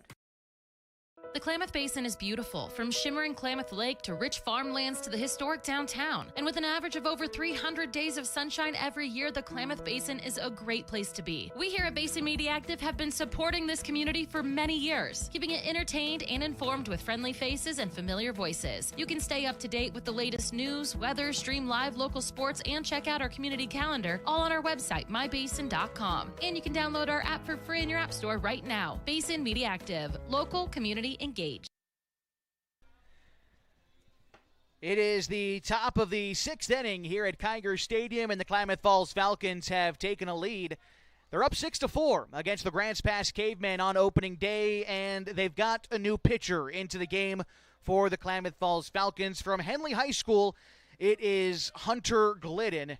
In the prep season for the Hornets, Glidden pitched the second most innings on the ball club, 34 2/3 innings pitched. He made 6 starts on the season, 13 overall appearances, had a 5-1 record and an ERA of 2.83 on the season. Glidden getting his first dose of summer work this year for the Falcons. One of the guys that Klamath Falls hopes to be a frequent member of the starting pitching staff this year. Glidden, when he's on, can certainly eat up the innings, but the key for him, as always, is getting ahead early in the count, and he does just that against Cruz Carnes, a swinging strike one. It's Carnes, Easton Schmidt, and Nevin Diotti do up this half inning for the Falcons. The 0-1 pitch is called a strike on the inside corner, and Glidden works ahead 0-2. Cruz Carnes today 0-for-1 in the ballgame. He struck out back in the first inning, laid down a sacrifice in the third. Here he sends a ground ball Ian Myers' way at third. Strong throw across the diamond is in time. And one gone in the top half of the 6th inning. Easton Schmidt getting ready to step in now for the Cavemen. 0-for-2, couple of strikeouts for him. Want to again remind you fans, the Klamath Falls Falcons are back in action on Friday night over in Central Point against the Comets, a league opponent there. First league games of the season, as the first pitch to Easton Schmidt is going to miss wide, 1-0. We'll be along with you not only for that one in Central Point, but every single Falcons game this season. You can find it right where you are right now, mybasin.com, or on the radio on 104.3 and 960 Sports. Want to encourage you to check out mybasin.com/Falcons. If you go to the website and you find the Falcons landing page, you'll see the full roster of this year's team, the full schedule, as well as updated standings nightly, and stories and recaps after each and every Falcons games can be found right there on mybasin.com/Falcons. Counts 2 balls and a strike to Easton Schmidt, the second baseman for the Cavemen. Hunter Glidden comes set on the hill. The 2-1 pitch in is going to miss upstairs. Count is 3-1. Glidden is the third man to pitch today for Klamath Falls. The 3-1 pitch is going to miss into Schmidt, and a walk delivered there will bring up Nevin Diotti. First pitcher today was Hayden Poor. He pitched 3 innings, struck out 7 batters, allowed only 2 hits in his outing. Colby Medeiros pitched a couple of innings, gave up 4 hits, struck out 2 batters, and Hunter Glidden only 1/3 of an inning into his appearance today. Nevin Diotti getting ready to step in now for the Cavemen. He's 1 for 2 today. Flew out in the second inning, but he doubled home a run in the fourth. Here's the pitch. It's going to catch the upper third of the zone. The outside part as well to Diotti. The count is 0-1 to the Caveman left fielder. Glidden delivers the pitch, and that one's going to miss low. Count is even at a ball and a strike to Diotti. Class of 2028 for Grants Pass. So he will be a junior next season for the Cavemen. The 1-1 is an elevated pitch that Diotti swings underneath. Count is a ball and 2 strikes for Diotti, a kid who, similar to some, started playing Legion baseball right out of 8th grade. So this is, I believe, his 3rd season with the Grants Pass Legion squad. The 1-2 pitch is swung on and missed, but it kicks off of Takini's shin guard and rolls away from him. A drop third strike is going to allow Diotti to reach first base, and Schmidt advances. No, did he? Oh, that's right. First base is occupied, so he's got to go back, and runner at second will stay there as he technically advances on what will be a pass ball. But yes, good correction there. First base was occupied, so Diotti is out. And there's 2 gone now, and Ryan Stewart is getting ready to bat for the Cavemen.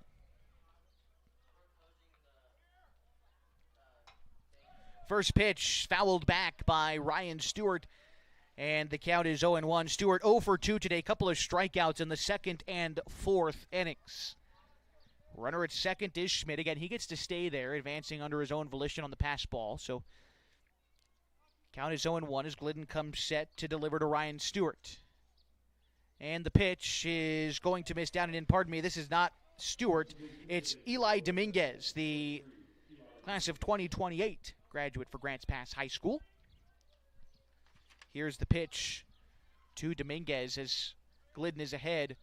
0-2. Pitch is looked at, misses upstairs, 1-2. Dominguez hitting here in the 8th spot as the designated hitter, so unlikely to see him out there on defense, just getting a chance to swing the stick here in a pretty big spot. His team down by a couple, and they've got a man in scoring position. Score 6-4. The Falcons lead here in the top half of the 6th inning.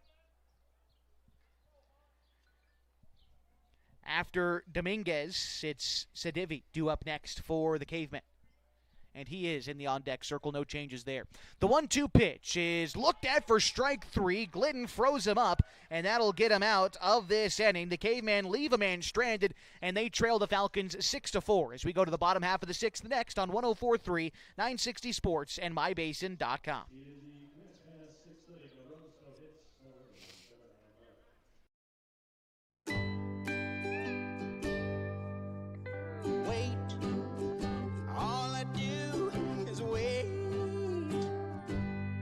So lonely, I just sigh and moan.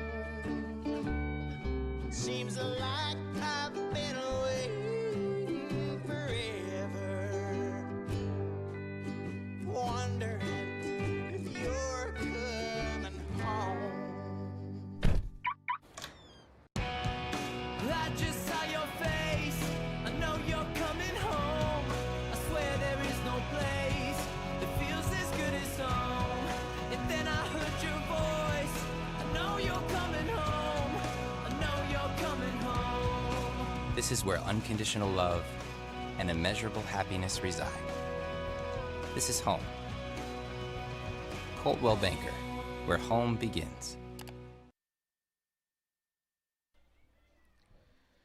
Got some changes here for the Grants Pass Cavemen to start the bottom of the 6th inning. We'll get them for you as soon as we can. What I can tell you is that it's a 6-4 ball game as we get set for the top of the 6th. The Klamath Falls Falcons leading the Grants Pass Cavemen here at beautiful and historic Kiger Stadium as we open up the 2026 season at home. The Falcons' next home game will be June 22nd, a scheduled league doubleheader against the North Medford Mavericks. Before then, though, the Falcons do have a series of road dates, 5 of them to be exact, and in that span, 8 games will be played on the road from June 12th to the 20th across that amount of time. So, again, let's try and grab some changes for you.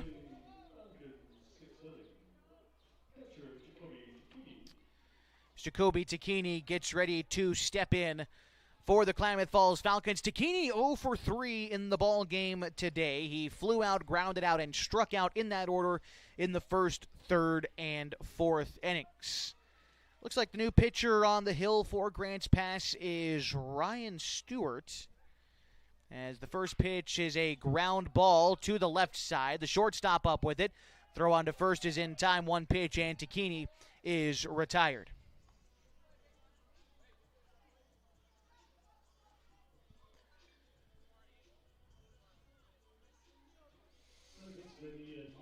Ian Meyer getting ready to step in now for the Klamath Falls Falcons.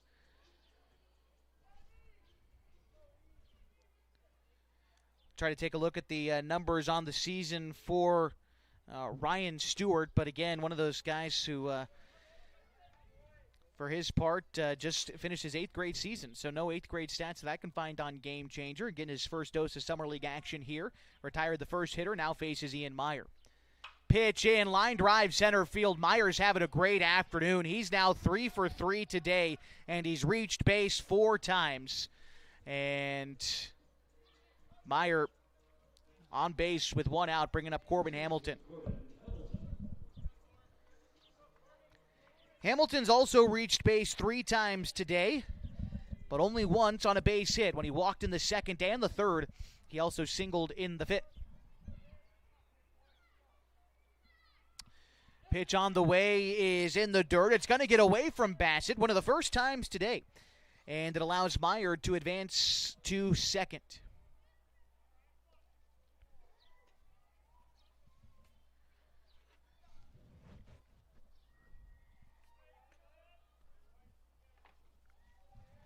So now runner in scoring position. Corners come in, maybe protecting a bunt for Corbin Hamilton.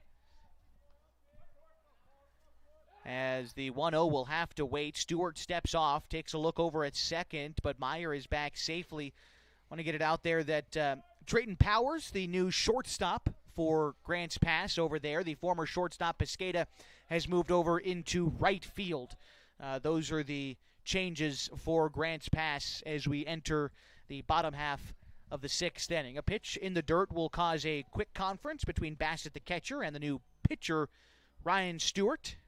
But only quick. And this is another one of those things, you know, I talk about how it's good for young players to play against tougher competition and continue to get better that way, but also good to play with veterans on your own team. Like I said, Ryan Stewart, a kid who's about to be a freshman at Grants Pass, and then Nathan Bassett, a kid who just graduated high school this past spring. So when they have a conference out on the mound, certainly a lot of experience being shared, I think, from the catcher to the pitcher, and that can benefit you just as much, if not more, than just playing against that tougher competition, is having a veteran, especially for a pitcher and catcher relationship like that.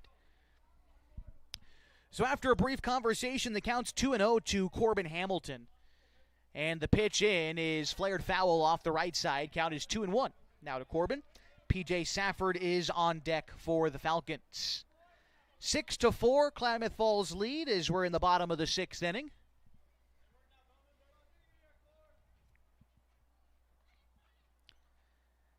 Hamilton relaxed on the right-handed batter's box, I suppose. The pitch is a line drive past the glove of the second baseman Schmidt into center field. Rounding third, headed for home is Ian Meyer. He will score for the 4th time today. And the Falcons lead 7-4 in the bottom of the 6th inning. Ian Meyer having a fantastic afternoon on opening day for Klamath Falls, scoring a run there. Corbin Hamilton picking up his first RBI of the season and his second hit. He's reached base all 4 times today, and it brings up P.J. Safford. Safford has reached base a pair of times today, singled and reached on an error. He also laid down a sacrifice in the 5th. Pitch in, a ground ball up the middle, backhanded at second base by Schmidt. Throw on to second for 1, and they turn them both. A 4-6-3 double play to get the Cavemen out of the 6th inning, but the Falcons do score 1 on a base hit from Corbin Hamilton, a score of 7-4 as we go to the 7th next on mybasin.com.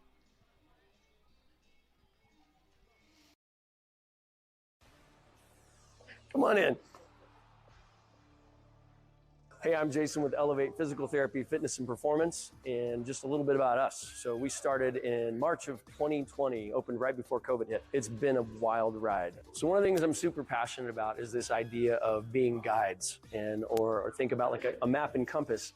If you think about our job as physical therapists is to take a person who's had an injury and help them kind of go from point A to point B. And everybody's journey is different. It's never a straight line. It's nice to have someone that's been there, that's walked that path before many times. And so we see it as our honor and privilege to be able to walk with patients through those little steps along the way of getting back to doing the things they love.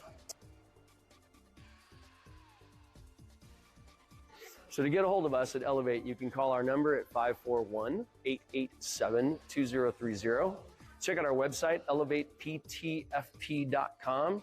Or check us out on Instagram, shoot us a message.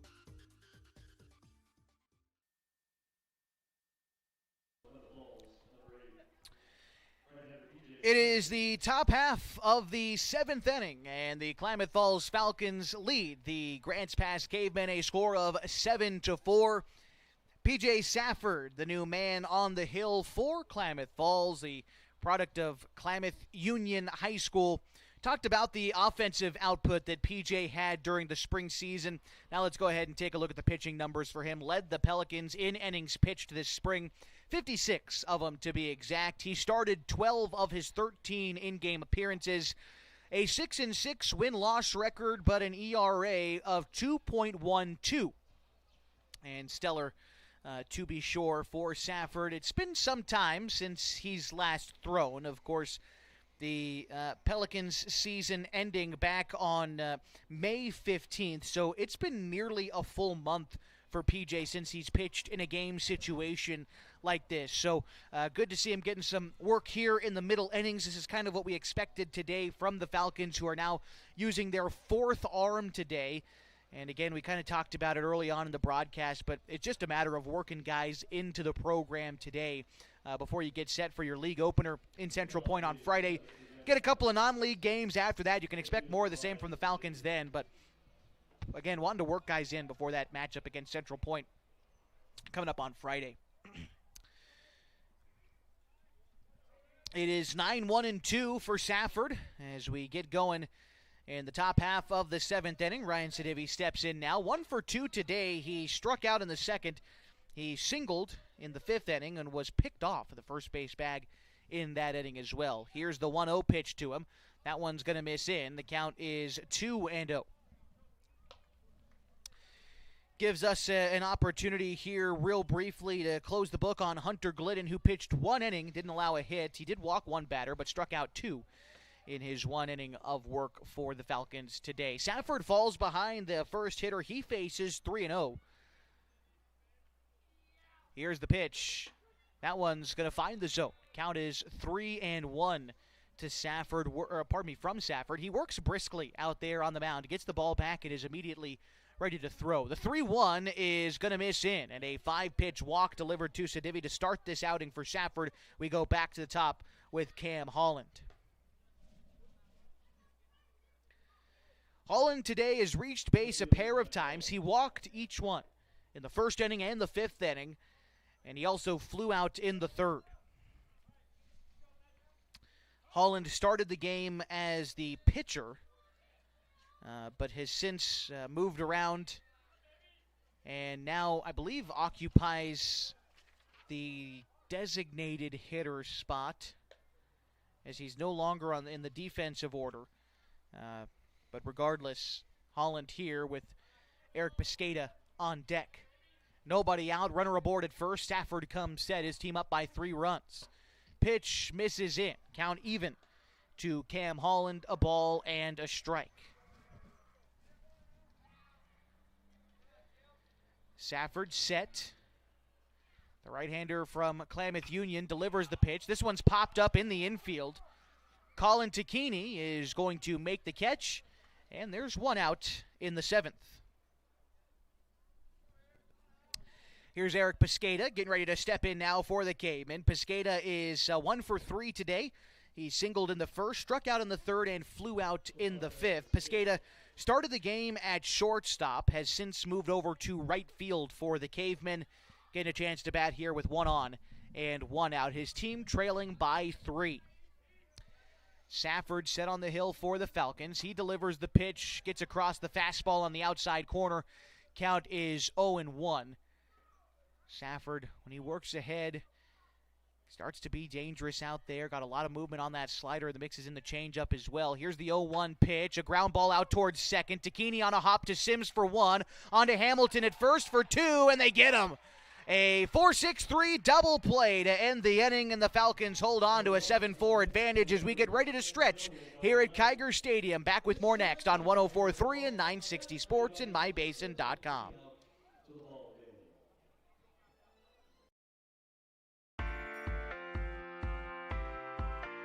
At Geno's on East Main Street, we're always ready for sports season. And now is a perfect time to connect with us. We're open every morning at 6:30, serving simply good food for your breakfast, lunch, and dinner. We offer breakfast burritos and burgers all day, Italian family recipes, monthly specials, amazing desserts, and of course, your choice of cold or hot beverages. Call 884-6474 right now to place a food order for pickup or use DoorDash delivery. Or best of all, come dine in with us. Geno's on East Main, simply good food. Check out our full menu and all our activities at ilovegenos.com. Geno's on East Main, simply good food.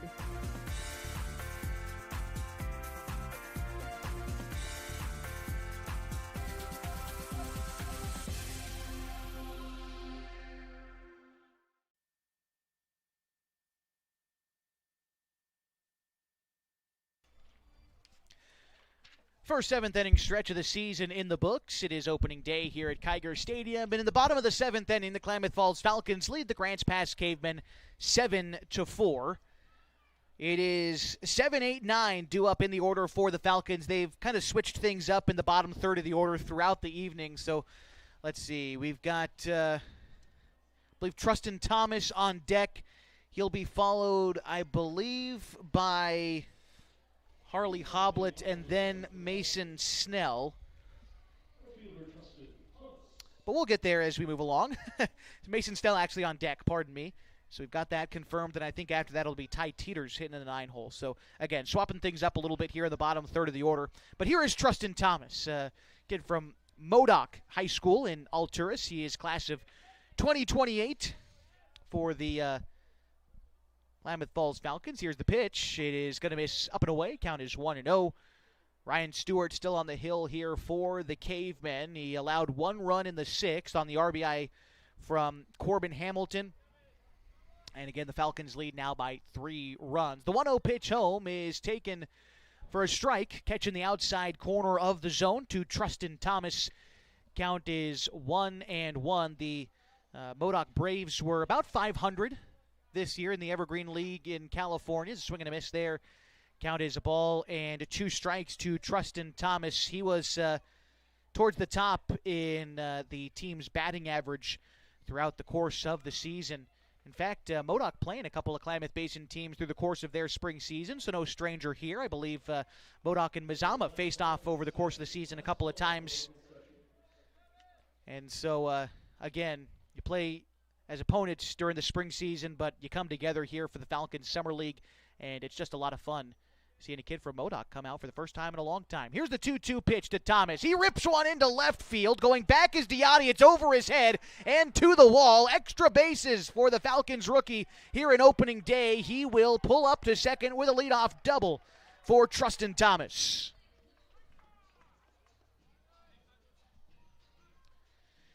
And in steps Mason Snell. Snell has struck out today. He's 0 for 1. That was back in the 4th inning was his last at-bat.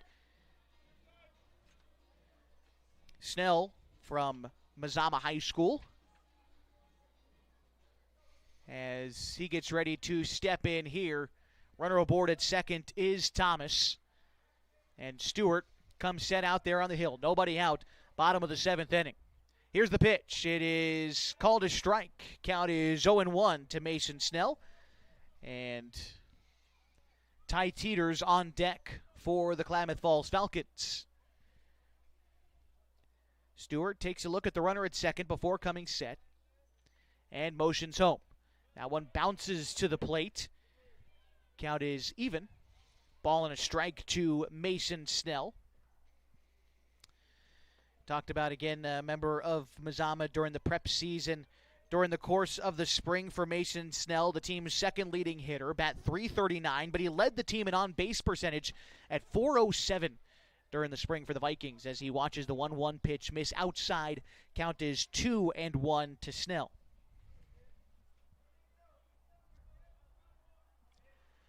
Settles back in, wearing the number 4 today and throughout the season for the Falcons. Keeps his hands back.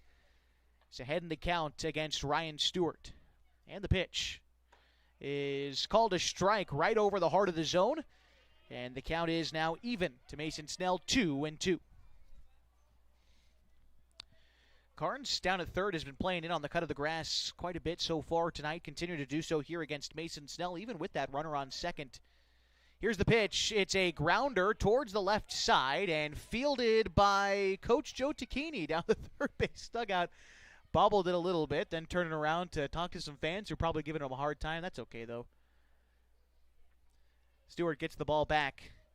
2-2 to Snell as Bassett delivers the sign to his pitcher. And here's the offering. It's going to bounce to the plate. It gets away from the catcher, Bassett, and advancing to third is Trustin Thomas. And so now a runner 90 feet away from scoring with nobody out. Falcons got to be pretty confident in their ability to get home this run, but got to be Mason Snell to do it now with 2 strikes and a full count on him. Again, Ty Teeters on deck, and then it's the top of the order. Falcons, after leaving some runners on base in the middle portion of the game, have been converting, scored 4 runs in the 5th, and added 1 more in the 6th. Infield comes in here for the Cavemen. Nobody out. The pitch is going to miss outside. Runners at the corners for Ty Teeters.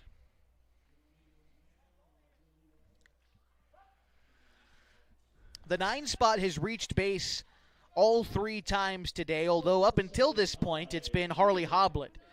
Hoblet was hit by a pitch in the 2nd. He knocked in a run there as he was hit with the bases loaded. He also reached on an error and a walk. But for Ty Teeters, this is his first at-bat of the summer. For Henley, during the prep season, Ty did not get many at-bats. In fact, only 2 at-bats on the season, where he finished 1 for 2 on the year. The pitch, runner is on the move. Snell is going to dive in, but he gets caught by a mile at second and 1 out in the inning. Runner stays at third, and Ty Teeters now ahead in the count 1-0.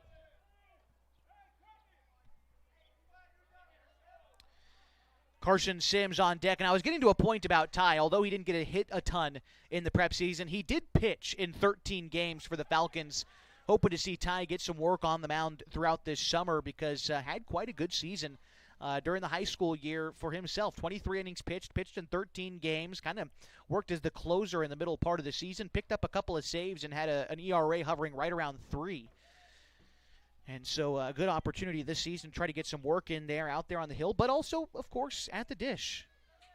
And infield comes back in with Thomas there at third. And 1 out in the inning. Here's the pitch to Ty Teeters. Ground ball up the middle, past the glove of Schmidt and into center field. And an RBI single for Ty Teeters. The Falcons lead 8-4. And that's the game you play when you play the infield in. Not enough time to get to that ball. Had Schmidt been playing straight away, maybe playable, having more time to react to that ground ball. But when you're playing in, it gets on you quick. And Ty Teeters punches one through, an RBI single. And the Falcons leading 8-4. Back to the top of the order now, it's Carson Sims. Sims is 1 for 3 today as he takes a look at strike 1, falls behind against Ryan Stewart. His last time up, though, one of the biggest swings of the ball game to this point, a 3 RBI double in the 5th inning, gave the Falcons at the time a 6-4 advantage. They've since tacked on a few more. They lead 8-4. Sims fists one foul the opposite way. Count is 0-2 as it clanks off the grandstand here at Kiger Stadium, the beautiful wood grandstand at historic Kiger Stadium. There's a lot of interest in renewing and restoring this ballpark that was built all the way back in 1948. Has hosted a number of great tournaments throughout its decades, Legion World Series, Babe Ruth World Series. The 0-2 pitch is going to miss low. The count is 1-2. I can recall a couple of seasons ago, maybe it was 2022, 2023. Can't quite remember exactly, but the Babe Ruth Northwest Regional was held here at Kiger Stadium as well. I think that was the last big tournament that we've had here. I want to get it back to a place where we can host more events like that. Here's the 1-2 pitch to Carson Sims. That one's hit sky high right side. It is right behind first base. The second baseman, Schmidt, ranges over, and he makes the catch, ditching the sunglasses in progress. And Sims is down as the second out in the 7th inning, bringing up Colin Tacchini. Tacchini 0 for 4 to this point in the ball game. He has flown out twice, grounded out once, and struck out once as well. That strikeout came back in the 4th inning.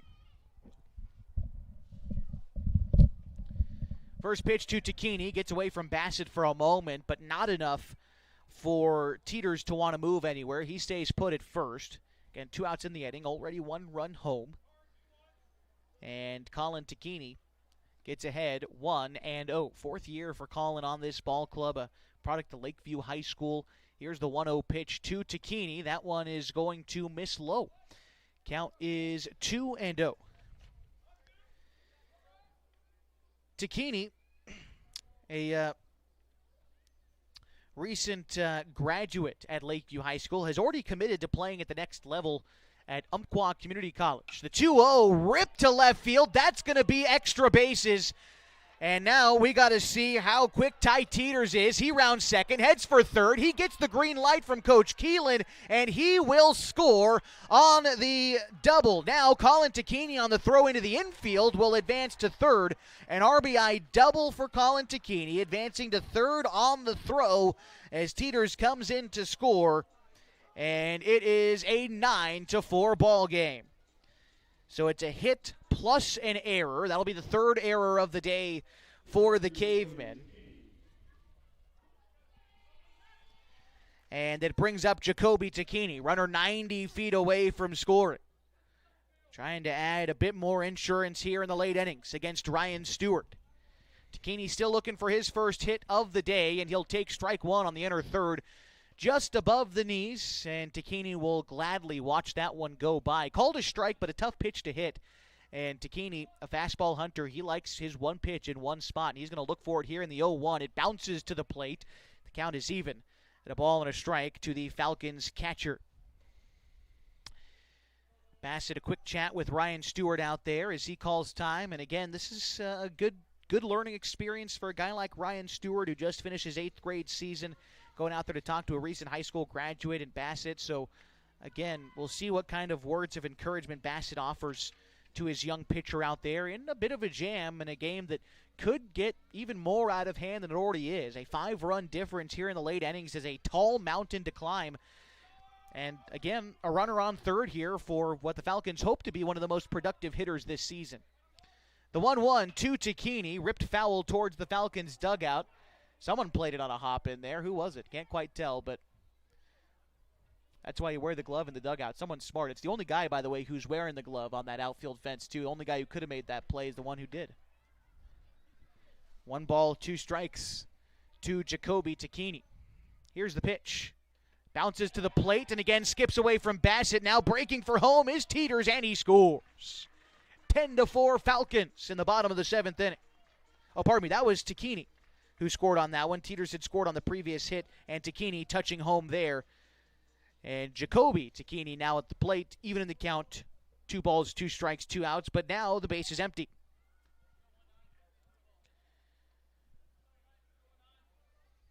Tacchini relaxed there on the right side, standing tall in the batter's box. Here's the 2-2 from Stewart. Watches that one miss upstairs and away. Counts full to Jacoby Tacchini.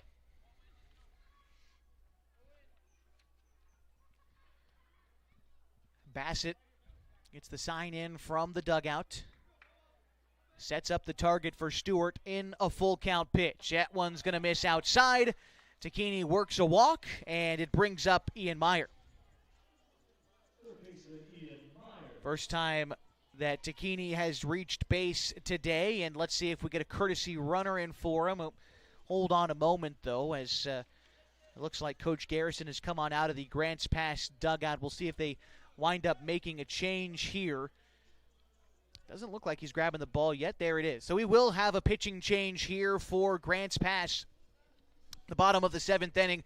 We're going to step aside for 60 seconds, give the new arm some time to warm up. It's a 10-4 ball game here in the bottom half of inning number 7 as the Falcons lead the Grants Pass Cavemen on opening day on mybasin.com. There's something special about this place. It's more than the quiet mornings and the open skies. It's more than the scenery. It's the people. Around here, people still wave when you pass by. They check in when something's wrong. They show up when it matters. At Sage Credit Union, we're proud to live and work in a region that believes in each other. A place where neighbors lend a hand, small businesses thrive, and generosity runs deep. We believe that being part of a community means giving back to it, not just with dollars, but with time, effort, and heart. That's why our employees earn paid volunteer time. That's why you'll see us at food drives, fundraisers, and the local fair. We show up for our community. This isn't just where we work. This is where we live, where we give, and where we grow. Right here, in the coffee shop, at the fundraiser, and in our local branch. At Sage Credit Union, we've found our people. We'll see you around town.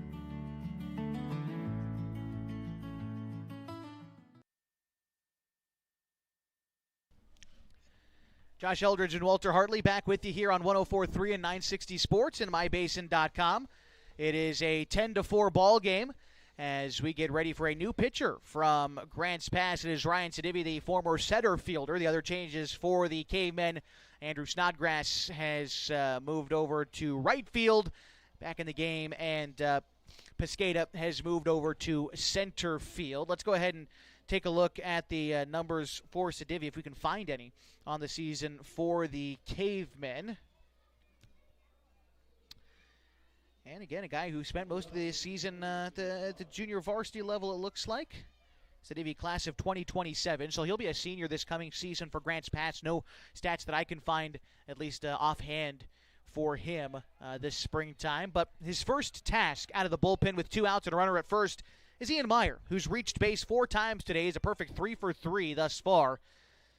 Here's the pitch to Meyer. It bounces to the plate, and the count is 1-0.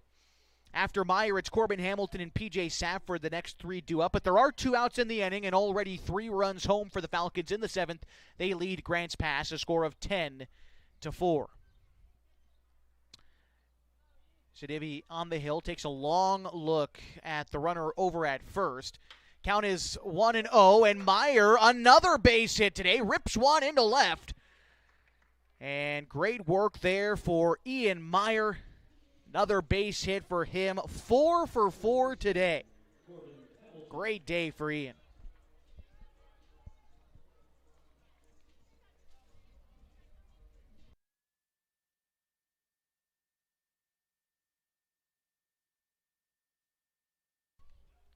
Carson Sims in at second, the courtesy runner for Jacoby Takini. Ian Meyer aboard at first, and here's Corbin Hamilton at the plate.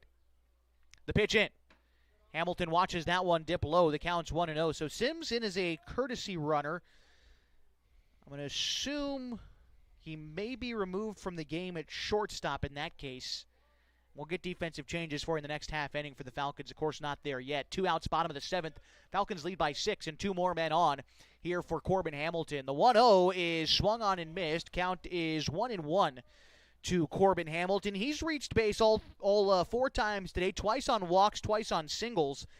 In his most recent at-bat in the 6th inning, he hit a single and knocked in a run as well. Helped the Falcons score their only run of the 6th inning, but again, they've scored 3 here already in the 7th. The 1-1 to Corbin. Going to miss up and away, 2-1.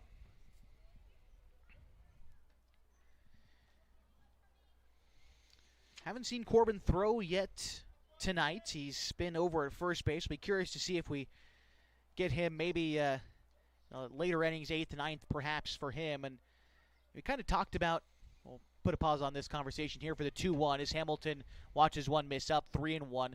The guys who need to get some work in, who haven't pitched in some time, you look at Colby Medeiros or PJ Safford, some of the guys who didn't have their prep teams make deep runs into the playoffs, want to get them working again. But for Corbin Hamilton, he pitched in the state semifinal, pitched 8 2/3 innings against Tillamook in the state semifinal. And so not too worried about working him out, but maybe still seeing some work from Corbin tonight. But here he works a walk and is on base for the 5th consecutive time tonight, and it brings up PJ Safford.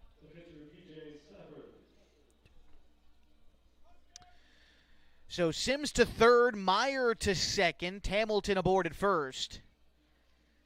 And Safford in now. Safford has reached base a pair of times today, once on a single in the second, reached on an error in the third. He laid down a sacrifice in the 5th and grounded into a double play in the 6th. Bases loaded, and the first pitch to Safford is fouled back. Count is 0-1. Safford, the 9th batter to hit this inning for the Falcons. It's been a productive 7th. And as I've said already, they've already scored 3 runs, but now the bases loaded for the team's, started as the designated hitter, now finds himself, for the time, as the pitcher for the Falcons. Out of the windup, Ryan Sadivi. The pitch is going to bounce to the plate, gets away from Bassett, breaking for the plate is Sims, and he scores. It's an 11-4 ball game as Sims touches home, Meyer to third, Hamilton advances to second. Bases no longer loaded, but still 2 men in scoring position for the Klamath Union product, PJ Safford. He's also announced his intent to play at the next level.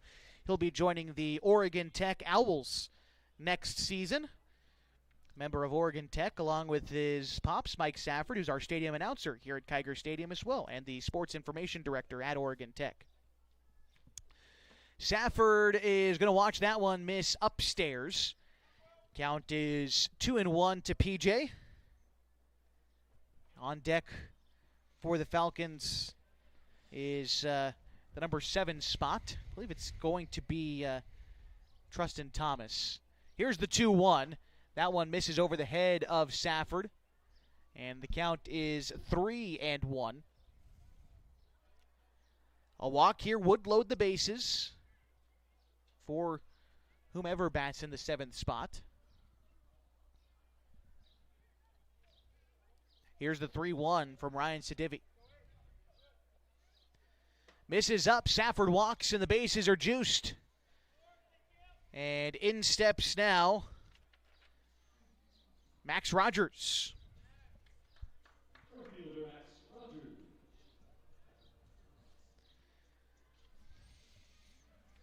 Hitting in place of Trustin Thomas here, who started this inning with a double and would wind up scoring. Rogers looking to get a knock with the bases loaded. And here's the pitch. It is called a strike, 0-1.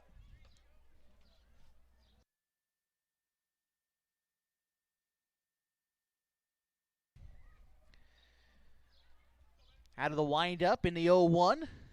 Here is the pitch to Max Rogers. Fouled straight back. The count is 0-2. Rogers, again, a member of the Mazama Vikings, who finished 9-16 in the prep season, their most regular season wins in 4 seasons, part of the rebuilding of that program and making the transition to the Falcons group this year. He's behind in the count, 0-2 with the bases loaded.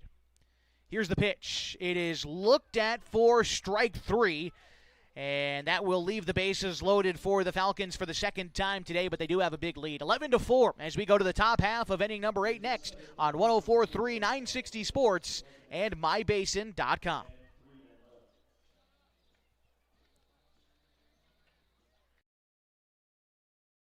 What are the best words you can hear tonight? Order ready for Susan?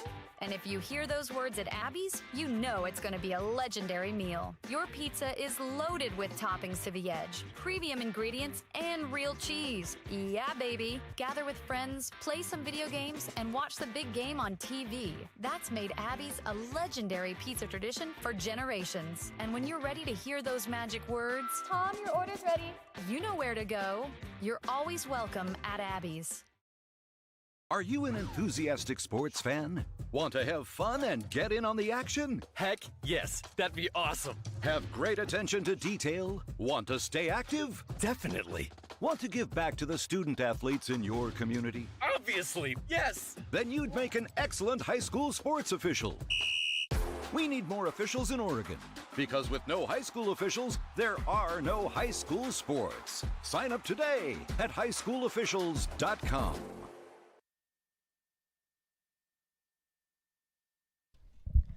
Shadows beginning to cascade the infield here at beautiful and historic Kiger Stadium. The lights have come on as we get ready for the top of the 8th inning in an 11-4 ball game. The Klamath Falls Falcons leading the Grants Pass Cavemen on opening day. My name is Josh Eldridge. Walter Hartley's been along with us tonight running the live stream for you on mybasin.com. We'll have Falcons baseball for you all season long on mybasin.com, as well as on the radio on 104.3 and 960 Sports. And really excited for another full season of Falcons baseball. It was such a blast last year to not only follow the team to what was an epic conclusion in the Northwest Class A regional tournament, but also getting to know some of you, the fans, was a really nice pleasure last season too. So if you see me out on the road this year, you see me or Walter, I guess for that matter, don't be afraid to stop on by and say hello. We appreciate you joining us for this season of Falcons baseball. First pitch to Nathan Bassett here in the top half of inning number 8 is a fly ball right out to Harley Hoblet in center. One pitch and one out in the 8th inning.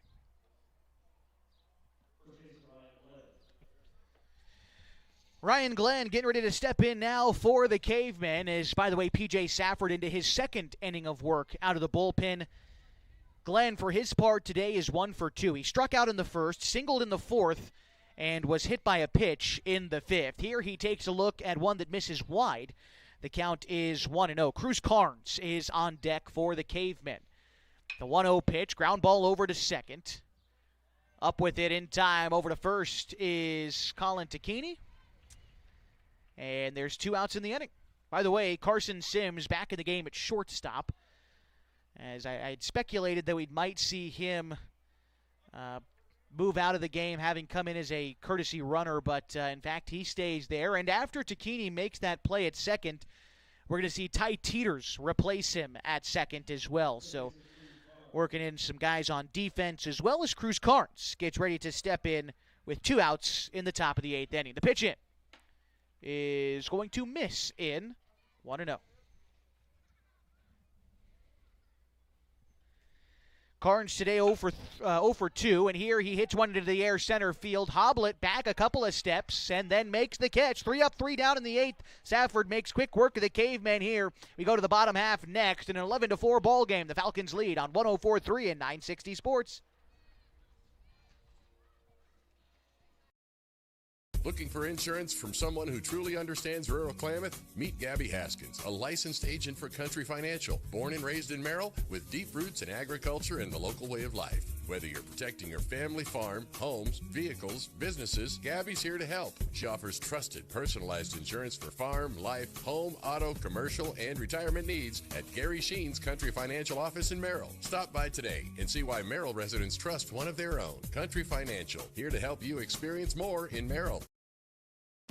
Introducing Smith Bates Marcom Solutions, your trusted partner in marketing and communication. We specialize in crafting compelling campaigns, eye-catching graphics, and impactful branding materials. Smith Bates is like working with dependable friends. They always help us build our professional image. Through the innovative strategies that the team at Smith Bates suggested, we've been able to give the brand at Calor the boost that it desperately needed. Unlock your potential with Smith Bates Marcom Solutions.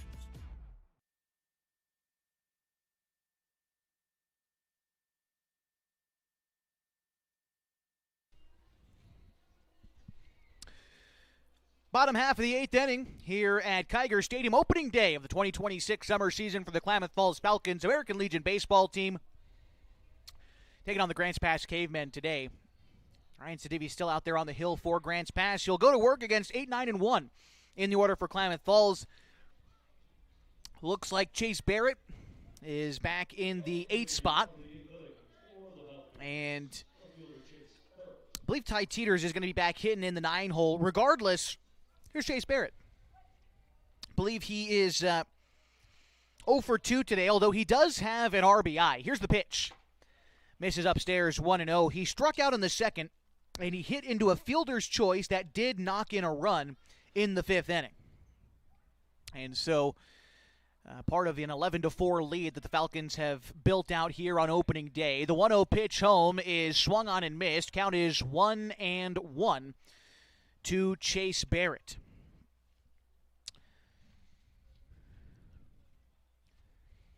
Barrett steps back in. Here's the 1-1 pitch from Sedivi. Out of the windup, Barrett swings and misses 1-2. It's been a good night here at Kiger Stadium so far this evening. It's Little League and Youth Baseball night. One of what I believe is going to be a pair of special events like this season at Kiger Stadium. I believe we got one more down the line for Little League night.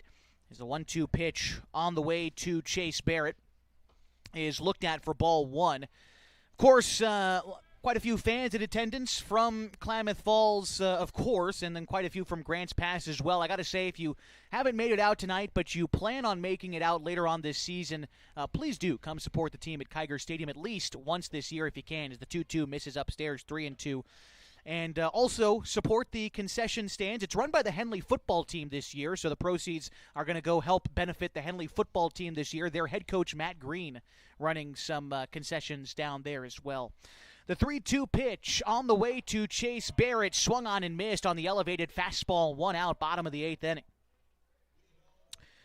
This will bring up Ty Teeters for the Falcons. Teeters 1 for 1 today. He singled and scored in the 7th inning, and he also knocked in an RBI. Just want to finish my thought real quick where I was going with this. Got my first taste of a Matt Green cheeseburger just a moment ago, and I'm saying if you want to make it out to a game this season, you got to order yourself one because that thing is pretty tasty. Matt Green certainly knows his way around a barbecue. Ty Teeters takes one upstairs, 1-0. For a guy who's from the South, he ought to, by the way, and he does a good job with it. 1-0 the count to Ty Teeters. Is that a good birthday gift, Josh? It is. I'll take a cheeseburger for my birthday. I thought about putting a candle in it, but I don't have any up here, so... But I'll take it. It's a good gift. 2-0 the count to Ty Teeters. He took over at second base defensively in the last half inning. The 2-0 pitch swung on and missed. 2-1 to Ty Teeters. Carson Sims is on deck for the Falcons. The top of the lineup due up next. Out of the windup, Sedivi gets the sign from Bassett and steps, kicks, and delivers. Pardon me, the 2-1 is fouled back. 2-2 to Ty Teeters. We've seen every single Falcon tonight has gotten some playing time, which I think you expected to see a lot of guys this evening. I guess I didn't put it together that everyone on the roster has played at least a little baseball tonight. The 2-2 is looked at for ball 3. Misses low there. Guys who are listed as subs have come in to play the outfield. Mason Snell, Max Rogers. Of course, Ty Teeters didn't start the game, but he's in a deep at-bat right now. Hunter Glidden, Colby Medeiros have each pitched, and Jacoby Nickerson has gotten a couple at-bats as well. Here's the 3-2 in. That one misses upstairs. Ty Teeters works a 1-out walk, and we're back to the top with Carson Sims.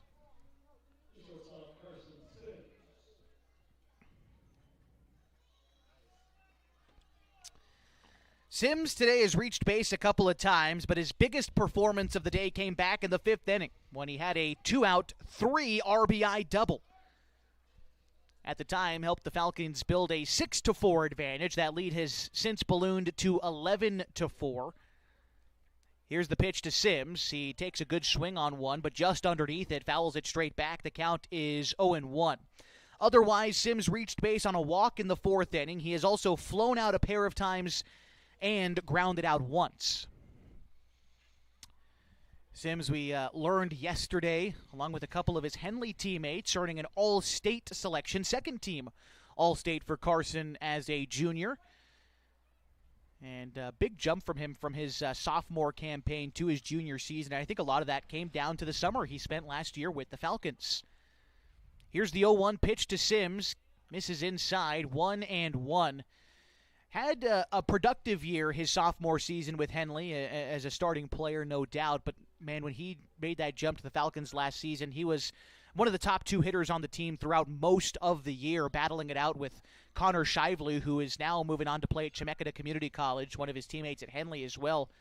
But now that Connor has left the team and he's moved on to play summer ball up in Salem, we'll, by the way, see his team later on in the season.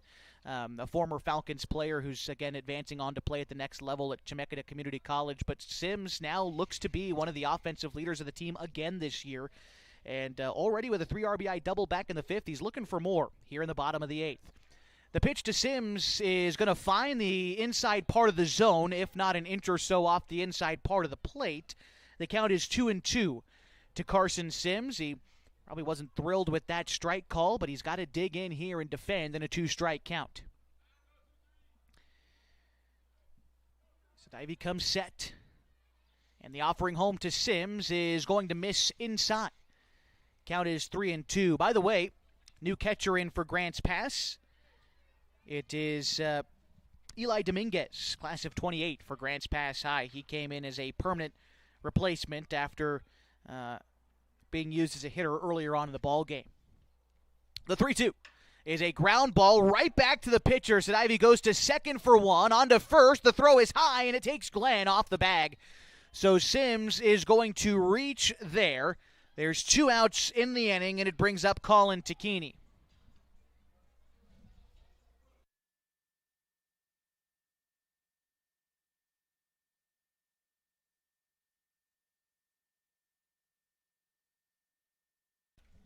So Sims reaches on a fielder's choice as Teeters was out on the play. So 2 gone, and it brings up Colin Takini. Takini is 1 for 5 today, but his most recent at-bat in the 7th inning was an RBI double. Look for a repeat of that performance as that pitch misses inside, 1-0. Other than that double and a run scored in the 7th, Takini has flown out twice, grounded out once, and struck out once. And the pitch. That one is going to miss low and away. Count is 2-0. On deck for the Falcons is Jacoby Takini. He'll hope to bat with 2 outs and a couple of guys on. Big gap on the right side of the infield for Colin Takini with Glenn holding the runner at first. And at second base, Schmidt playing like there would be a chance at a double play, although with 2 outs in the inning, might want to migrate a little bit to his left and cover that gap on that side of the infield. But if not, Takini, we'll see if he can take advantage of it. He is ahead in the count 3-0. We'll see if he even has the green light to swing ahead this far in the count. And in fact, the pitch that was right down Main Street is looked at for strike 1. Colin probably taking that pitch all the way, as he's still ahead in a hitter's count. Opportunity to be a little bit picky with a pitch here. We'll see what Sadivy comes with as he's together. Here's the 3-1. That one bounces to the plate. Takini works a walk. Sims advances to scoring position, and in comes Jacoby Takini. A lot of free passes issued today by the Cavemen of Grants Pass. It's combined, their pitching staff today has allowed 12 walks. That was the 4th for Sadivy, also 4 from their starter Holland, and a pair each from Snodgrass and Stewart. 12 free passes delivered, and that's not counting the hit batsman today as well. I believe the Cavemen have hit 1 batter. It came with the bases loaded when Hoblet was plunked earlier on in the contest. Looks like we're getting a pitching change here for the Cavemen, though, with 2 outs in the 8th. We'll step aside for 60 seconds, give the new arms some time to warm up. The Falcons lead 11-4 on 104.3 960 Sports and MyBasin.com.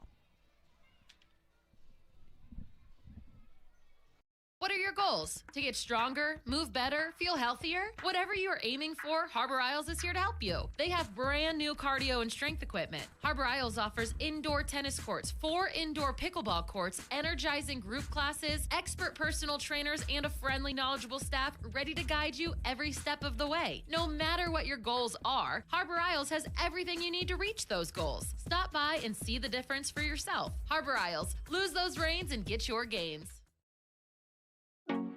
Over the last year, you've heard and seen the advertisement for God's Gifts 2, a local photographer who travels to high school sporting events and takes individual and team action photos at a great price. Something you may not know, though, is that the money from God's Gifts Photography supports 6 children in Kenya who Annalisa has met on mission trips. If you'd like to capture your athlete in action and help support these kids, call 541-281-2206. Search God's Gifts 2 on Facebook.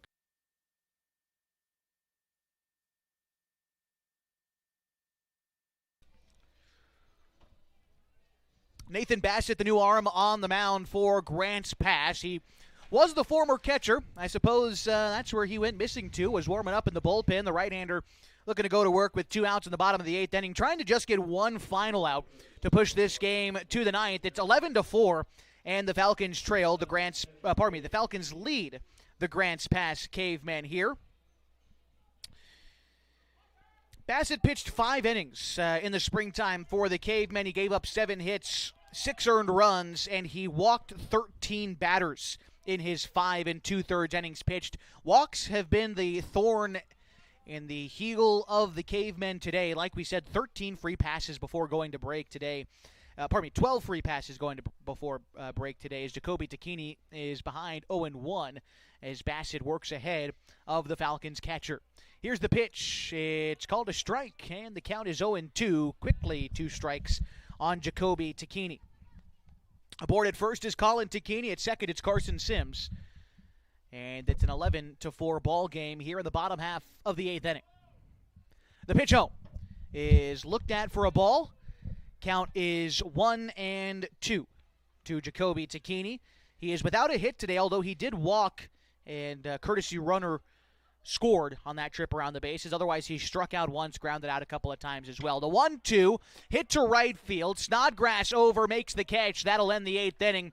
Falcons get a couple on, but they can't score any. They do have a big lead. Headed to the top of the 9th, they'll look to close out an opening day win next. 11-4, they lead the Grants Pass Cavemen on 104.3, 960 Sports, and MyBasin.com.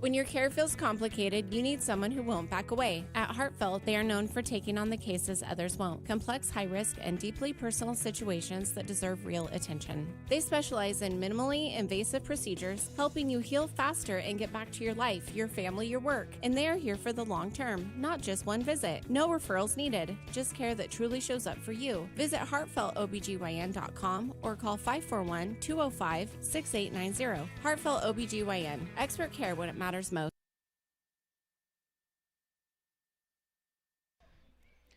Top of the 9th inning, the Falcons looking to close out an opening day win in front of a home crowd at Kiger Stadium against the Grants Pass Cavemen. It's 11-4, and Colin Takini taking his first trip to the mound this season for the pitch as a pitcher for the Klamath Falls Falcons. Takini, a member of the Lakeview Honkers during the prep season, getting his first dose of action today.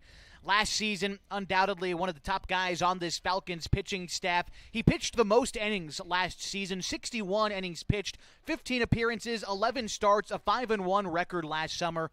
Colin Takini with an ERA hovering right around 3.01. And so certainly looking to get some innings out of him as the summer goes on. But we talked about it a little bit at the top of the broadcast. Guys who aren't necessarily on Henley, who didn't have their prep season make a deep run into the postseason, want to just work a short inning or two here. Looks like Colin Takini coming in to close the door. Not a save opportunity, but just an opportunity at some solid work against the Grants Pass Cavemen today. Colin Takini looking to close the door on a Game 1 win for the Falcons tonight. He'll have to go through Easton Schmidt, Nevin Diatti, and I believe Eli Dominguez will be batting in the 8-hole. And by the way, pardon me, it looks like we've got a new hitter into the 6th spot as well. For the first time today, we'll see Trayton Powers, class of 27 from Grants Pass High School. Jacoby Takini goes out and has a quick chat with Colin Takini, the two Takini cousins, members of this Falcons team. Good to see them out there playing together. Again, one of the things I love most about this Falcons team is seeing these guys, family members, get together and play ball. That's what it's all about. Colin fires up a fastball, misses upstairs to Trayton Powers. The count is 1-0. The 1-0 pitch is called a strike. Takini really rearing back and dialing up the velocity on that 1-0 pitch. Gets it across for a strike. Here's the 1-1 to Powers. Hear the pop of the glove and Jacoby Takini there. Count is 1-2 as Colin with the fastball. See where he goes here. Ahead in the count against Powers. And it's a swing and a miss. And there's one out in the top half of the ninth inning. Brings up Nevin Diotti next. Diotti is 1 for 3 tonight. He flew out in the second, struck out in the sixth. But in the fourth inning, an RBI double helped the Cavemen at the time out to a 4-0 lead. Here's the pitch. So that one is going to miss. Might have been upstairs. Hard to tell north and south sometimes up in the box here at Kiger, but that looked like it was maybe up. Count is 1-2 to Diotti. And here's the pitch. It swung on and missed. Want to make a correction. At the time, that RBI made it 4-2 Cavemen. The Falcons got on the board in the second and third innings. They scored 4 in the fifth and seventh innings as a swing and a miss on the 1-1 pitch. Diotti behind of Colin Takini, a ball and 2 strikes. And Eli Dominguez is on deck for Grants Pass. Pitch on the way from Colin Takini, off speed, sent out towards second base, and past teeters into right field. Just a line drive with eyes, just past teeters into right field, and a one-out single for Diotti brings up Eli Dominguez.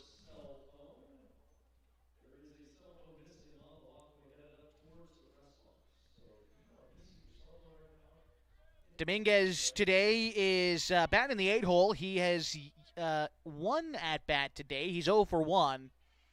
He struck out in the sixth inning. Modest lead off of first for Diotti. The first pitch to Dominguez fouled off, and the count's 0-1.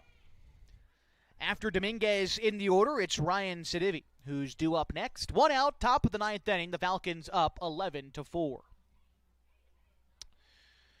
Takini takes a check on the runner at first, Diotti, before coming set. Now the 0-1 pitch home is going to be looked at for ball 2. That one dips below the zone. Jacoby Takini picks that one out of the dirt, and the count is even. Middle infield ready to turn 2 with Teeters at second and Sims at short. Corner is going to be playing in here for Meyer and Hamilton at either side. But here's a fly ball sent out towards left, coming in and unable to get to that one. It was placed perfectly in front of Chase Barrett for a one-out base hit, and it moves Diotti into scoring position. Dominguez with his first hit of the day, and it brings up Ryan Sidivi. Cavemen not going away easy, although they have quite the mountain to climb to fully pull themselves back into this one. They trail by 7, but you can only start that comeback by getting runners on base, and that's the stage that the Cavemen are at right now. 2 men on, 1 man out. Top of the ninth inning, and Ryan Sidivi due up. Started the game in center field. He took over pitching duties for a short spell before exiting the ball game. And the pitch is called a strike. Firm fastball just below the letters outer third from Takini, and he uses it to get ahead 0-1. On deck next, top of the order in Cam Holland. Set on the hill is Takini. He kicks and delivers. An off-speed pitch had Sidivi way out in front. And that's the beauty of having a good, hard fastball, is you can really pull the string, especially when guys haven't seen you yet this season. Takini uses the off-speed stuff to get ahead 0-2. Can go just about anywhere in this 0-2 count. The pitch to Sidivi is a fastball that's looked at. Ooh, called ball 1. That one looked about belt high on the outer third, but misses the zone, and Takini is going to have to find a different put-away pitch here in a 1-2 count. Comes set, and the pitch. Swung on and missed, no doubt about it. Rears up the fastball, and Sidivi goes down on strikes. Bringing up Cam Holland as the Cavemen down to their final out of the ball game.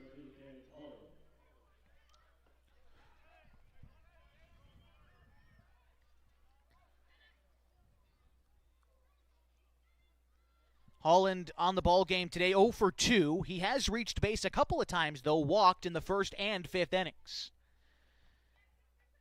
Takini set. And the pitch.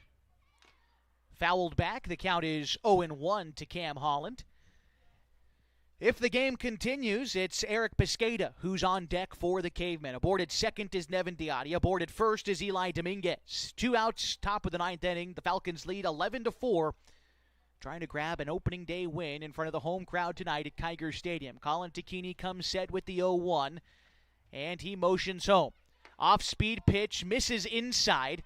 Started in on the hands. It looked like it might have been a slider from Takini. Started too far inside against the righty. Didn't have enough spin to get back across the zone. Not a bad location, though, when you're ahead in the count. But now even.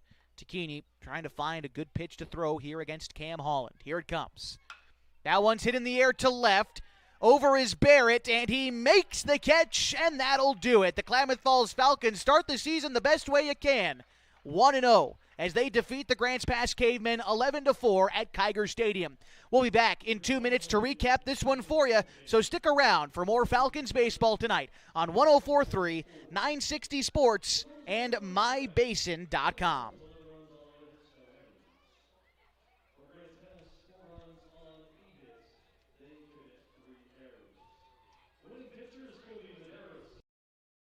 Hi, I'm Jill with Klamath Falls Honda. If you live in Southern Oregon, you know the weather can keep you guessing. 1 minute it can be sunny, and the next, something like this. That's why vehicles like the Honda Ridgeline just make sense. With available all-wheel drive and the capability to handle whatever rolls in, you're ready for it. And customers like Rob are ready too. Couldn't have picked a better day. So whether it's sunshine or snow, stop by and say hi. We'll keep you safe on the road. At Geno's on East Main Street, we're always ready for sports season. And now is a perfect time to connect with us. We're open every morning at 6:30, serving simply good food For your breakfast, lunch, and dinner. We offer breakfast burritos and burgers all day, Italian family recipes, Monthly specials, amazing desserts, and of course, your choice of cold or hot beverages. Call 884-6474 right now to place a food order for pickup or use DoorDash delivery. Or best of all, come dine in with us. Geno's on East Main, simply good food. Check out our full menu and all our activities at ilovegenos.com. Geno's on East Main, simply good food.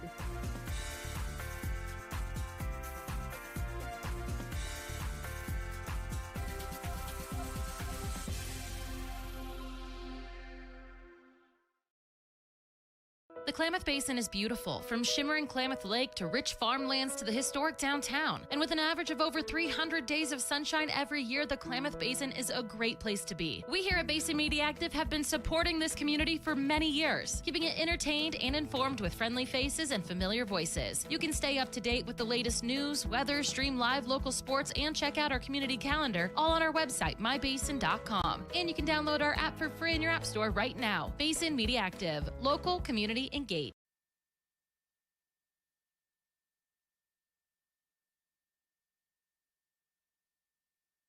Final score tonight, Game 1 of the 2026 season. The Klamath Falls Falcons defeat the Grants Pass Cavemen 11-4.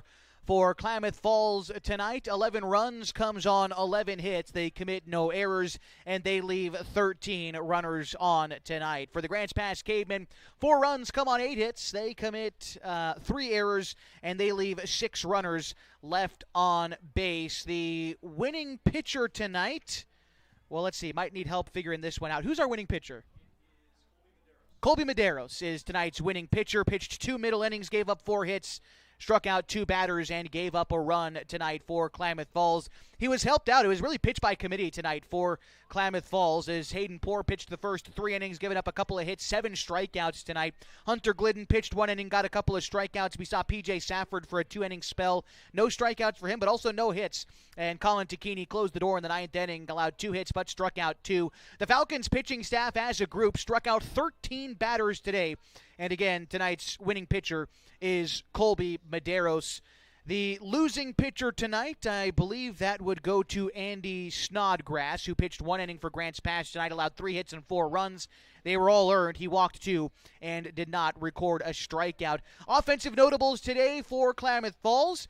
Our player of the game tonight from Abby's Legendary Pizza is Ian Meyer, who was 4 for 4 today, scored 4 runs and had a walk. He was also helped out by Corbin Hamilton, who was 2 for 2 with a couple walks mixed in there as well and an RBI.